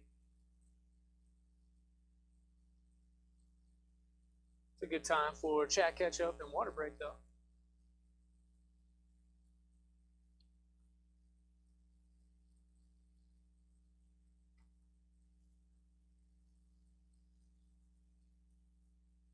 Because I don't have these tools either. I don't know that they were listed when I initially printed all the stuff. So I didn't print these. So I can't do any of that. I could do this, but I'm not using this extruder. And the one I will use is a, where'd it go? It's this guy over here. It's an Orbiter 2. Oh, that's the wrong box. But I'm gonna use one of these. It's a 2.5, and then it also has the filament sensor, filament run out on it. So I should be able to load and retract filament, load and unload, and then have run out and I want to say movement. How am I hanging in there? Well, Mr. Excuse, we are floundering. Somehow I printed all the parts incorrectly. So all of the holes in the parts that would receive pins are supposed to be tight against the pin for retention, and mine are not. They're so loose that the pin falls out, which would be really bad for gantry assembly. So I got to figure out what I did wrong and reprint some parts. That's what's going on right now. So my extruder is going to be an Orbiter 2. And then again, I'm using a different tool head as well. Can't really show that off, so I don't want to really get into it, but I think we could probably get into skirts. I've gone through and added all the heat insets to the skirts. I've added the fans into the skirts, and then it has us put the skirts onto the bottom of the machine. So we can look at doing some of that. That's pretty straightforward. That'll give us something to do, and we'll wrap it up and call it a little bit different upstream, because it'll be a little shorter. We can get you guys returned back to your whatever you were doing on a Wednesday. How's that sound? So I'll take you over to our toolbox. We'll get some stuff out of the way here. I'll flip this guy upside down, and we'll look at putting on some skirts. And we'll just chat. We can talk about Remurf and how fun that was. What I saw, who I met. It was a good time. I don't remember seeing many folks from my chat there. Oh, we saw a few. And before I turn this upside down, I'm going to go ahead and tighten down all the hardware that I did not tighten down before. I really wanted to get some adjustment on there, make sure things were good before we did this. So we'll just go around and tighten all these down, make sure we're good to go, and then we'll flip this, put some skirts on, and we'll call the stream a little bit early today. It was fun and crazy. It sure was, dude. So many people at Rocky Mountain.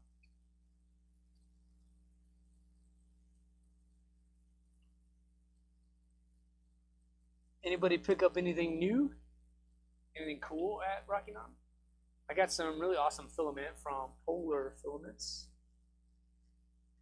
So 3D&T, who usually hangs out in the chat, middle of the day, so probably not here this time.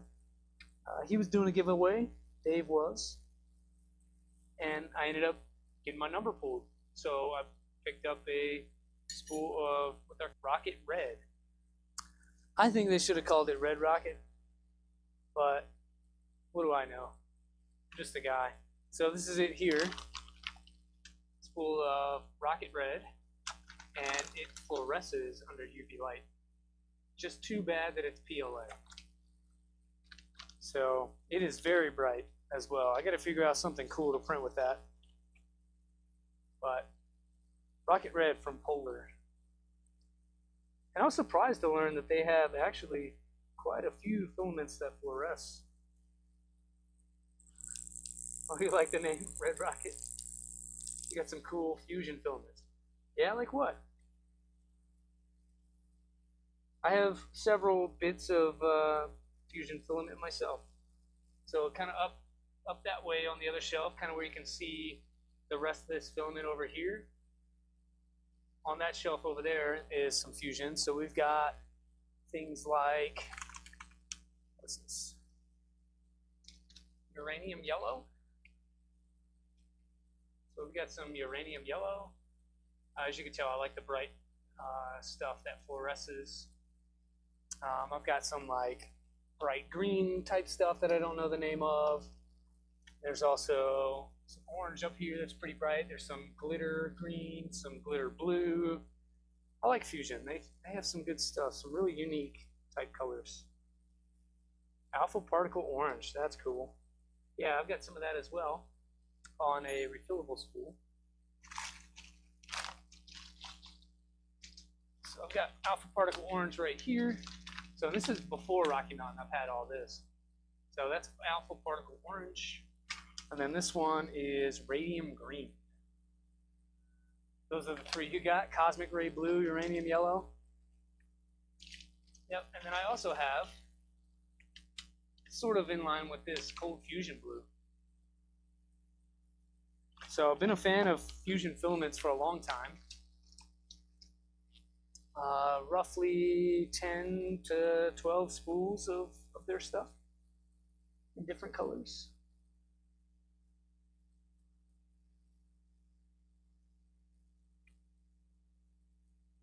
Yeah, I wasn't able to get any of their filament at the show because I didn't have room to take it home. I won that spool from Polar from 3D&T, and I had to figure out how to get that home. I only brought a backpack. I didn't bring an entire suitcase that I could fill up with stuff.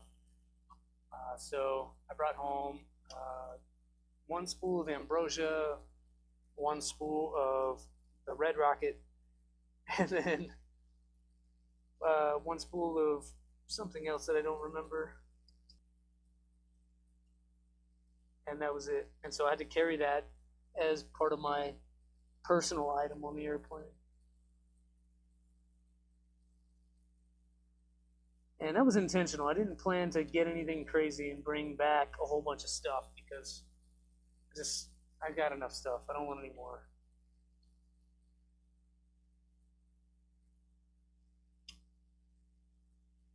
Almost there. You can see how many pieces of hardware are on this bed mount. Legit 6 M5 bolts per part just to get it going. There's more hardware in the bracket mounting than there is in the bed itself, which is kind of funny.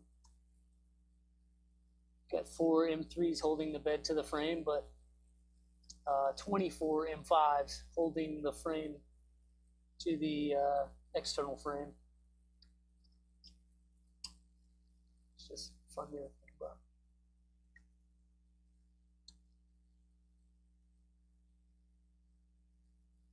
But here's the thing. Once we get these parts printed, and I'm sure we'll figure it out, printed parts are almost free. They cost a couple bucks.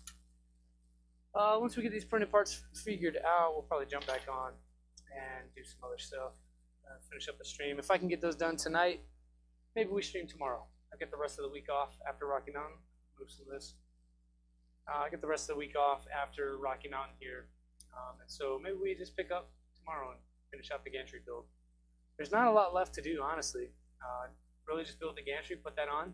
We've got to belt the thing and build a hot end, which I'm going to do off camera, and then we'll just install it because I can't show you that. We get to do electronics, though. That's still a thing. We got to do skirts right now, and yeah. So good stuff. Let's move on to skirts. Now that I can flip this, try to be careful with these wires. Just checking to make sure nothing's going to fall out. And I'll just flip this guy. That should allow us to do skirts. Careful, we don't want to scratch it. Brand new. Move the camera so you can see a little bit. See a little bit of my junk back there. That's storage of all like extrusions and boxes of parts and things. So much more to do on the channel. Cool. So that's that. And then we need for hardware wise. I want to say they are M5. I get through the manual here. Looks like M5 by 10s and M5 hammerhead T-nuts. Easy. M5 by 10s. We've got a ton of those over here.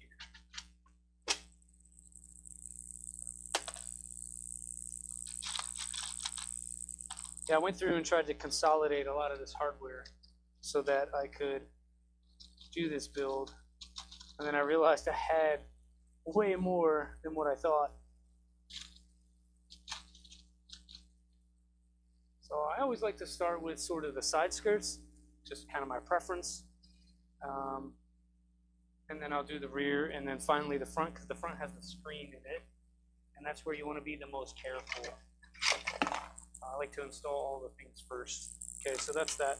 These are what the parts look like. So I just did a simple layer swap on the parts. And you can see that there. We started with the sparkle sky blue and then ended up with the grape. And that did the effect that we wanted it to have. Camera can focus. There you go. The parts go together smooth. Pretty quick build. Yeah, it would have been. We could have functionally been done with Gantry today, and then really it's just what, belts and electronics after that. But again, 8 parts printed. So now we'll spend, I don't know, the next 10 hours reprinting all those parts again. It's fine. It's just plastic.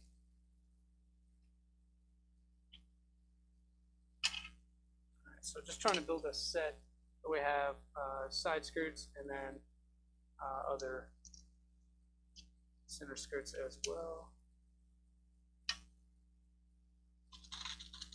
Yeah, just make sure you're getting enough hardware, because usually if you're used to building borons and stuff, that you don't do a lot of M5, and this takes a lot of M5. Move this down so you can see what I'm doing here. There's my bed fans, just simple GDS time 5015s. These are the skirts I'm working on. I just put a bunch of hardware in there, and then we'll throw on some T-nuts, call it good. These guys right here. Oh, those are M3s.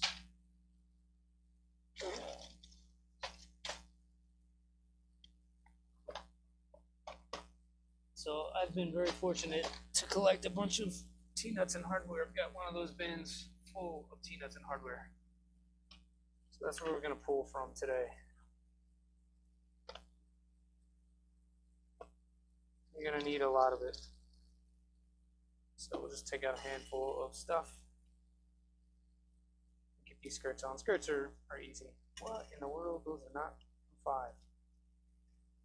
At least that one's not. Neither is that one. What's that, like M6? Like, got mixed up in here? That's going to be frustrating as we fight through each and every one to make sure it's the right size. It's at least 3 that are M6. There's 4. I don't know how I did that.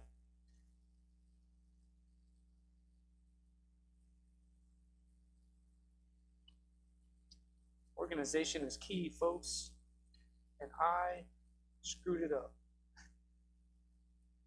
Hey Steve, we're building an Inertia³ today.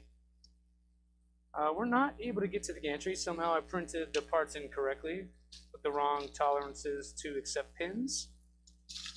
But we're moving on to skirts. We're going to keep pressing. It's not a big deal. We'll print some parts over tonight and may pick up tomorrow to stream that install. So we can't really do gantry. We're doing skirts instead, just to keep moving. Once we get these done, we'll probably just call the stream so that I can print some stuff, and then we'll come back. But the skirts came out really good. I like the two-tone. It's just simple color swap there. But if you wanted to filament paint that, if you had a multi-material type printer, you could completely just make that however you wanted and get crazy. That's what I like about it. For this one, we'll move the camera up a little bit. And we can see these going on. So it really just kind of goes on like so. And then this one will go on over here. And I just set them in place so that I can get the gaps correct. I want a pretty similar gap between parts. So left and right skirts, and then also between edges. I want all those gaps to sort of be the same. That way it looks correct. It's looking really awesome. Thank you. Thank you, thank you. I need to revisit the manual, make sure that I'm putting the fan on the correct side. Your sister stopped by, see? So I had stream on, but not chatty. No, you're fine. Completely fine. So fan skirt, but what side does fan skirt go on? Rear, center, left. I don't think it really matters what side fan skirts go on. But it looks like it goes on the right side. So if I think in my brain and I visually turn this over, we are doing things correctly right now. So we are working on the printer left side, which do not have skirts. The right side, sorry, does have skirts, doesn't have fans. Right side is the one with the fans. Apologize if I'm a little scatterbrained here. It's keep hitting the wrong button. But there are a lot of. Anybody ever heard sonic booms before? Like there are so many sonic booms going on right now. We just had 4 back to back. I don't know if you can hear them on camera, but it shakes the entire garage and house. I need to find this tool. Thank you. And it's cool because they've put, this will come off of here for a second. You have access holes to tighten down hardware, so you can just kind of go straight through, which is a nice forethought. I'm just going to get in the way of the camera real quick to make sure things are lined up how I like it. Just try to get that gap pretty consistent all the way around. And then we'll go down and through. Like so. These don't need to be really tight. The layer lines on here, if you tighten it too much, I learned this on other Trident builds. If you tighten these too much, you will crack the layer lines. So make sure you get them just snug to where they don't move, and then move on. If you go too much, you'll crack it.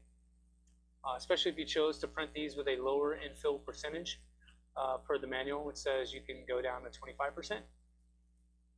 Go to 25%, crank on it, you're gonna have a bad time reprinting everything. You used to hear them when you were a kid? Yeah, we hear them almost daily out here. It is quite the event. Sets car alarms off, shakes the windows in the house, scares the crap out of my wife. She's jumpy.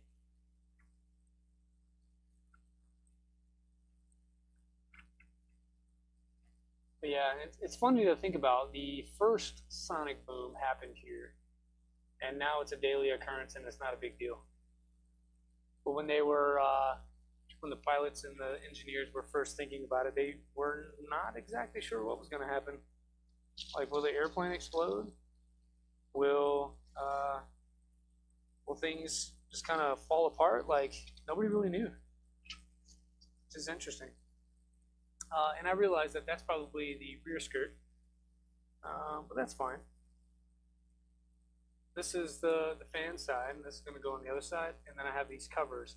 But I also did not print the spacers that would take up any of the space that would normally be used by the fan. So I need to print those spacers as well. In the meantime, I'll just keep that there because I kind of like the look of it with this versus two of these and dummy plates. So I may just print myself another center skirt and put that at the rear. Yeah, I think that's what I'll do. And that way this is just a little more clean versus that.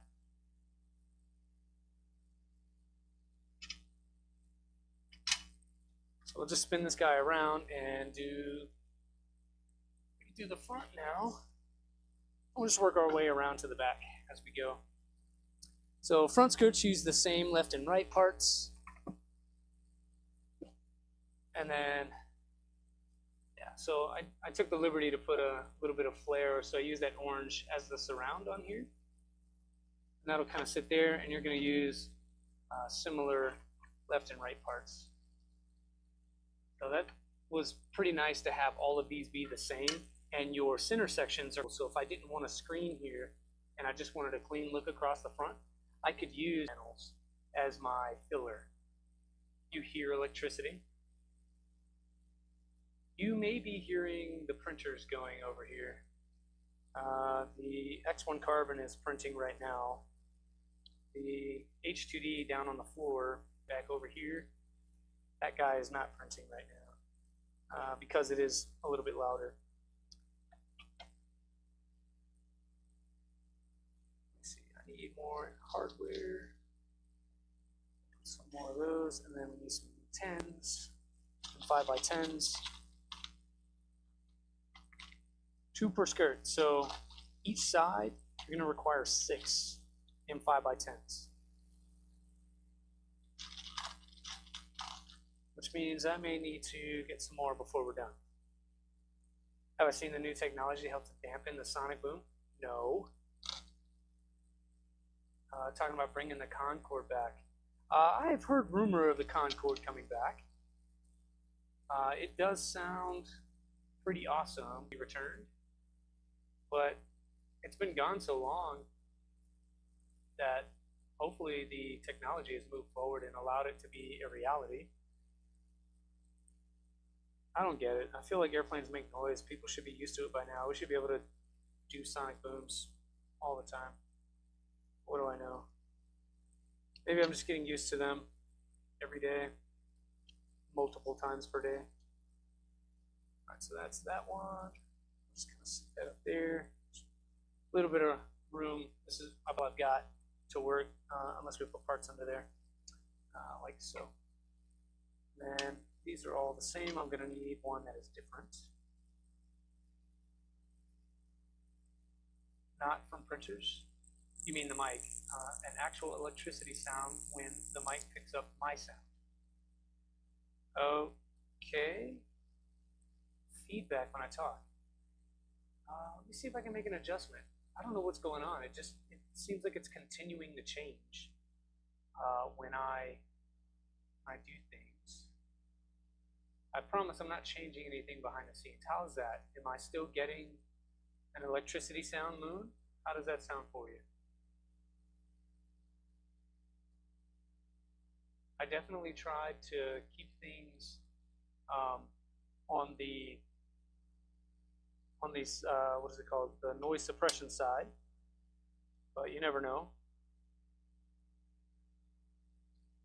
If you're still hearing it though, let me know. See if we can change some other things. It's kind of been on the struggle bus all day today, and I'm not exactly sure what's going on with it. What's up, Martin? Shrimp Father? Welcome in, welcome in. Yes? Yes meaning you're still here, or yes, you're still good? Yes, still, okay. Let me see what we can change.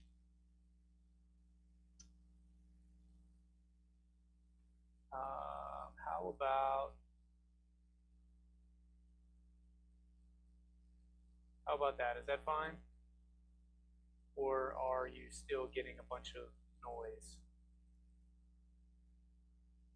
still getting a bunch of noise, let me know.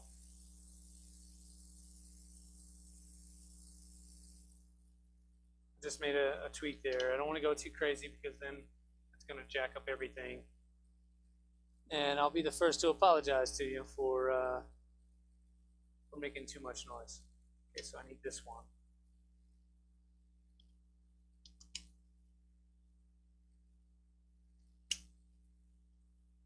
We can hear you, but I don't know, maybe another time we don't want you pausing your DIY for the mic. I agree, I don't want to pause my DIY for the mic either. But I do appreciate you telling me. Are you still hearing it? The wheels on the struggle bus go squeaky. They do, they do. Not all the time. I think that's kind of a feature of the channel at this point is what can we screw up this time? It's kind of comical. Maybe not enjoyable to watch and listen to, and I'm sorry for that one, but not much I can do about it now without kind of shutting down the stream and figuring out what's going on. All right, so just place these in place here. And we'll get some tightening down. Just want to make sure they are equal. Kind of have a similar gap all the way around. Just kind of put that in place. Get to look at my head for a second so I can find that screw.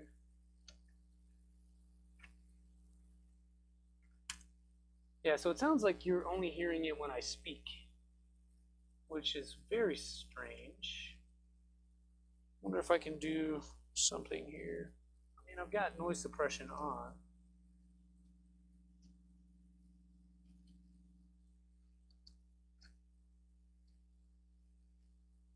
Yeah, I'll have to play with that after the stream sometime and figure it out.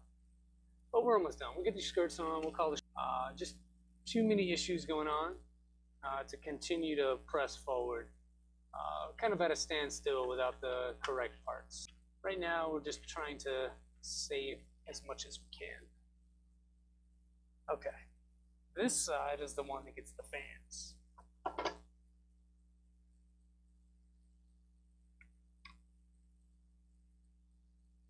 Coming back down here, got our fan set up single screw on this one, and I forgot that I needed to put heat sets here.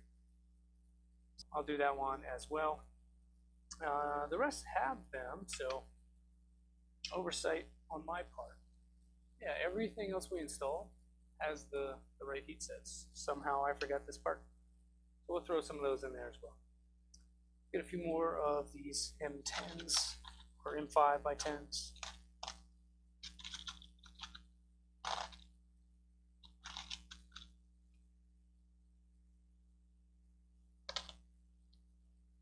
And again, this centerpiece only uses the one, so don't wrench down on it.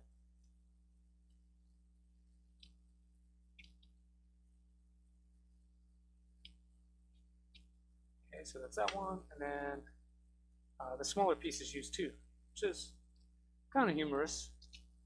This one probably weighs 3/4 of a pound, maybe a pound. This one weighs almost nothing. But I've got 2 bits of M5 hardware holding that in. That's kind of funny. But yeah, with skirts on here, we're almost ready to print. That belongs to the world. Why did I go with this instead of the boron, upgrading the boron? This is its own thing. It is heavily boron inspired, I will give you that. This is not a boron though.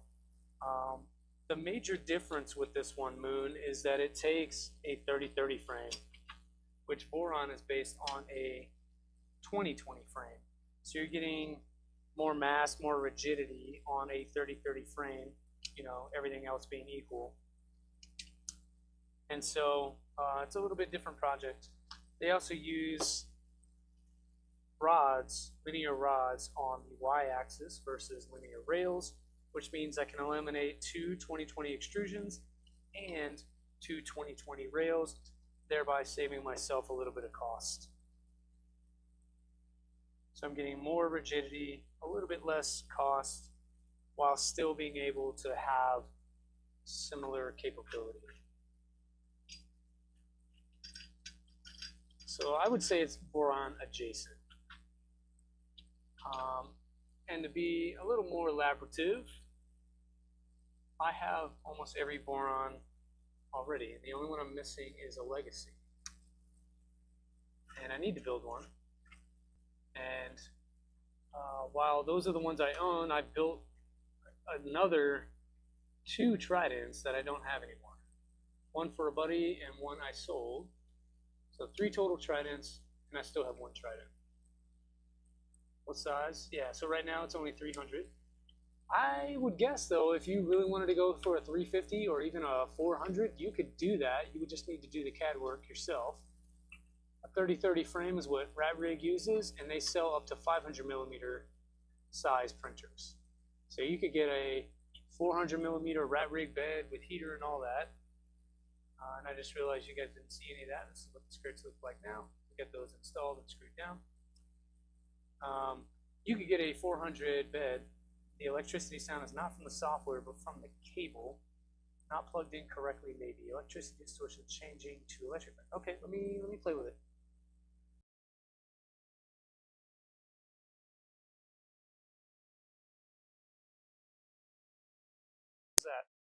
Is that any better at all? Took your meds and got deep into this marketing chapter, made some good progress. Yeah. Yeah, the audio issues continue to plague us. And this is why I'm filling people's ears. You guys are hearing. So feel free to speak up and tell me what you need. All right, so we're back onto the rear panel. But Armor 3D, it's not a me thing necessarily about progress. The way better on the audio. Okay, much better sound. Fixed. Okay, great.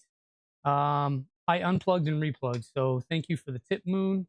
It sounds like maybe it was just a little bit loose and things were getting pushed around. So again, I apologize for those who could not deal. I'll get you a level shot. There we go. How's that?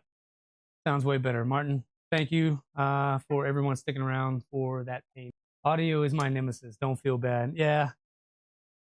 Streamer, technology is not the strongest suit for me.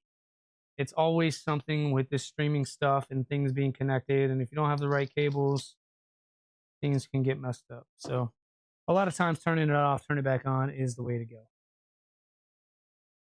So I think for right now, until I can reprint the panel, I did end up making that blank. I just didn't print the inserts, so I'm unable to add on these covers. So in the meantime, we'll just put this on here for now, and that should allow us to have a sort of clean, finished look. I'm considering just reprinting this to have one of these side panels to just keep it clean all the way across. But at the same time, I sort of like that. I don't know, you guys tell me. Caveman compared to a lot of streamers. I am definitely a caveman when it comes to this kind of stuff. I'm much more of a brute force until it works kind of guy. But honestly, most of the stuff I've learned has come from just asking people questions and watching a bunch of different channels and how they do things. I was able to ask some questions at Rocky Mountain to some folks who do stuff, just, you know, getting tips and that sort of thing. But again, I also do not want to heavily invest into a crap ton of audio equipment that I probably won't ever use. Brute force and ignorance. Yeah, caffeine and hate. Caffeine and hate, brute force and ignorance. There we go. Amazing live. Comments, thoughts? Oh, great, man. And I appreciate you speaking up. A lot of people don't say things. They just endure it. And then I feel terrible that, you had to endure your ears bleeding for 2 hours. So as always, feel free, like if things are not sounding right, say something. The purpose of doing all of these is to keep projects moving. Break it till you fix it. Break it so you can make more content. Yeah, the purpose for doing any of these builds in these streams is to finish projects. Otherwise, I'm going to sit here and take weeks and weeks and weeks, finish one thing. And last week we finished basically an entire rat rig, and I'll give you guys an update on that one. The problem was in the printer config. I somehow, and we still need to add the outlet here, so I'll go ahead and do that. The problem on the rat rig, if you were here last week, is the printer config needed an override. So because it uses RADOS, it needed RADOS has a complete config behind the scenes, and I don't know what I did with that. Behind the scenes that, so I'm just trying to find this part. That really is standard, and they like it to be the way that they want it to be. And so if you do something different, like we did, and we put a Kraken in the machine, here it is, right in front of my face. We put a Kraken in there. Well, it wasn't configured for that. So the way you get around it is you have to put some overrides into the machine itself. And once I added that override into the printer config, things just worked. There's that. This did not come in the kit. I needed to get one of these. I think I got this one on Amazon. It comes with a ground cable to the frame, so we'll make sure that we do that one. And then you get another, you get two of them basically of everything if you don't drop them on the floor like I did.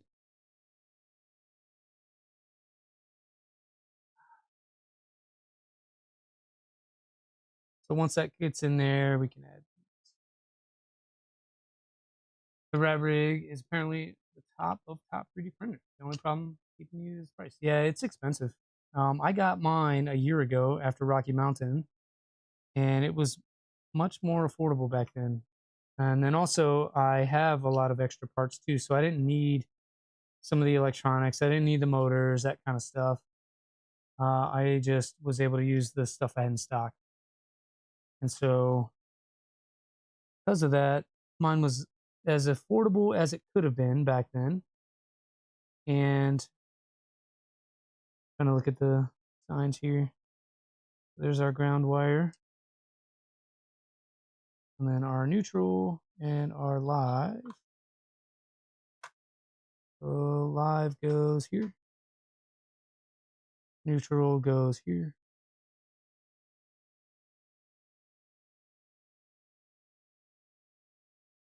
And then I'll figure out the other pins. Have I heard of a StableBot? I have heard of a StableBot. I saw Luke brought one last year to Rocky Mountain, and that's the first time I saw it in person. I'd read about it on the internet before he brought it to Rocky Mountain.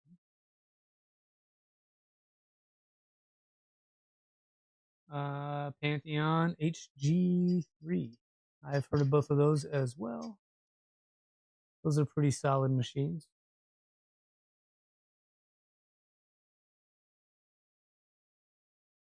And in the meantime, I'm going to relocate the side skirt over here.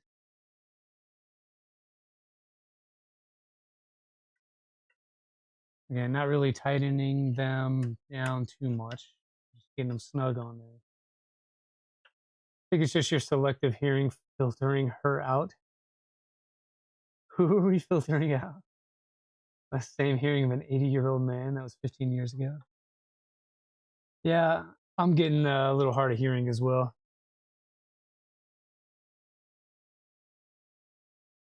But our rat rig was just that override thing. So I changed that, and now things are moving and working as they should.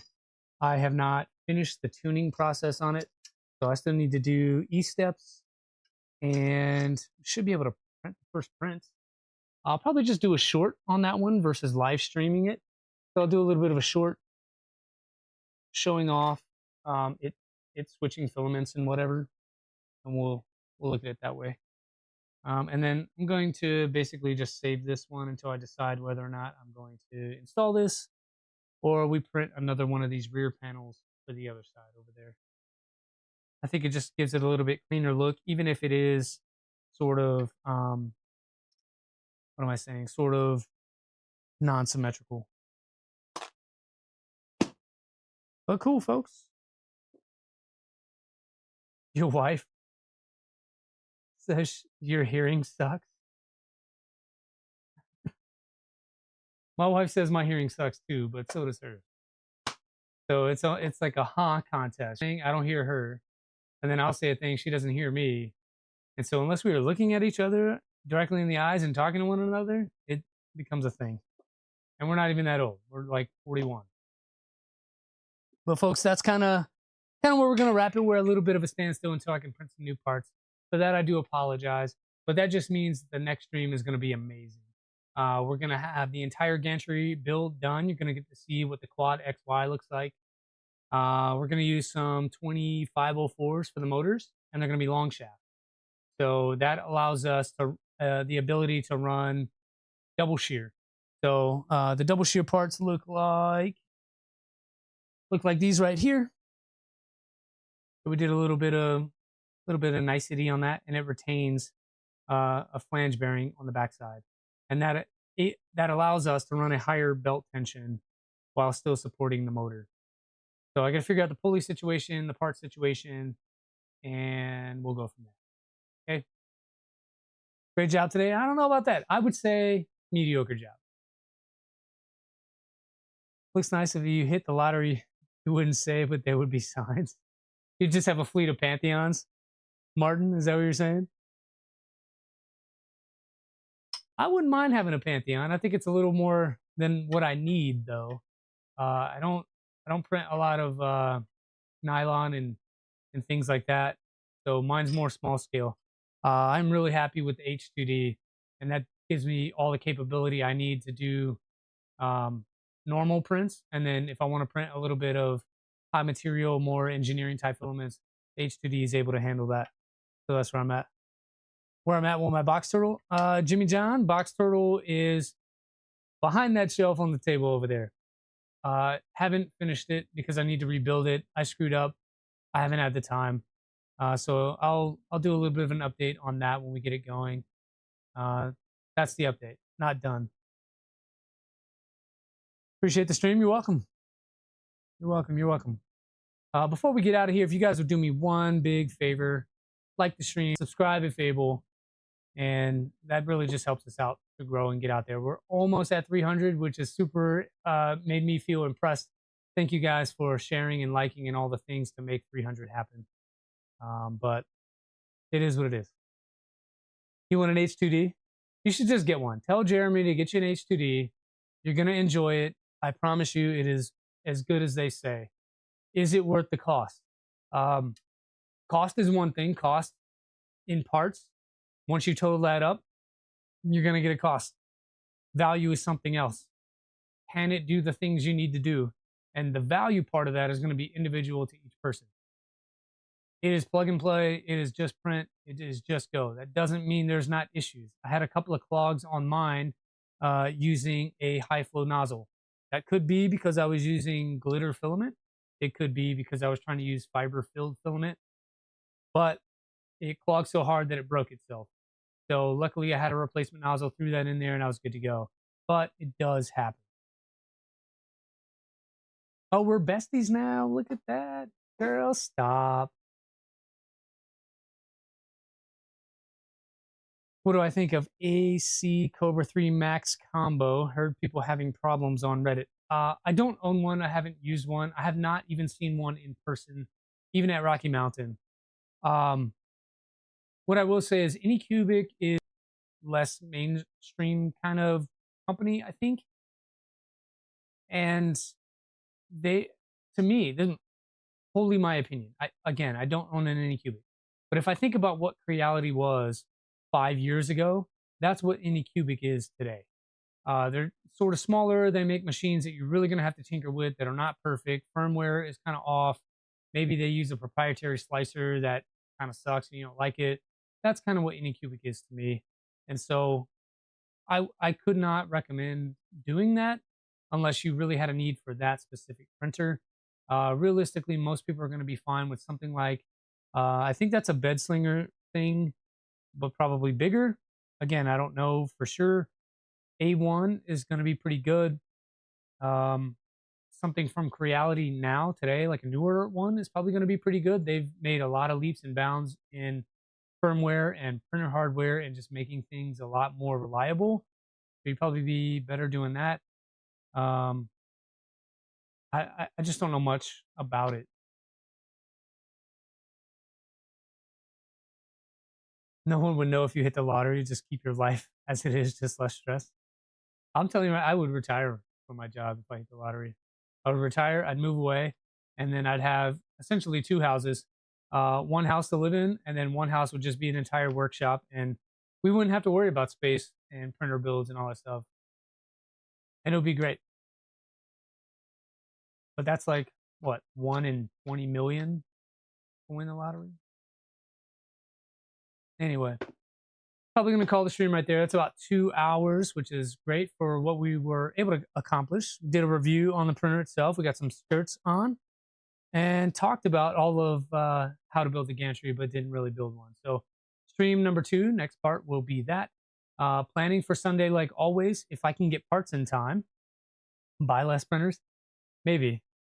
If I can get the pulleys I need in time and the parts reprinted in time, we may stream tomorrow. The pulleys are going to be the factor, though. Those usually, anything that comes to me is usually 2 days, sometimes 3 days. So I'm going to hop off here, see what I can find as far as pulleys go, pulleys and idlers, and we'll make that order. And that'll kind of dictate when and where the next stream is. Sunday for sure happening. Okay. What's the filament? There is, sorry, wrong side. This is all Sparta 3D. That's some 3DX tech. And then up here, this is Ambrosia. So that's that. There's also like this down here. This is filament 1. I don't think they make filament anymore. This is TH3D. It is, what is this? Some electric ABS, so electric lime and raveberry, so something that is bright and semi-translucent. Yeah. Cool. With that, I'm gonna wrap it up, guys. Enjoy the rest of your week. You've got 2 days left. Endure it. Saturday's coming, and then for those that get to celebrate, it is Memorial Day weekend, so a lot of us have Monday off. Enjoy your time with your families and your friends. Make sure you go to cookouts and hang out. It's the start of summer, so get out in the pool, enjoy yourselves.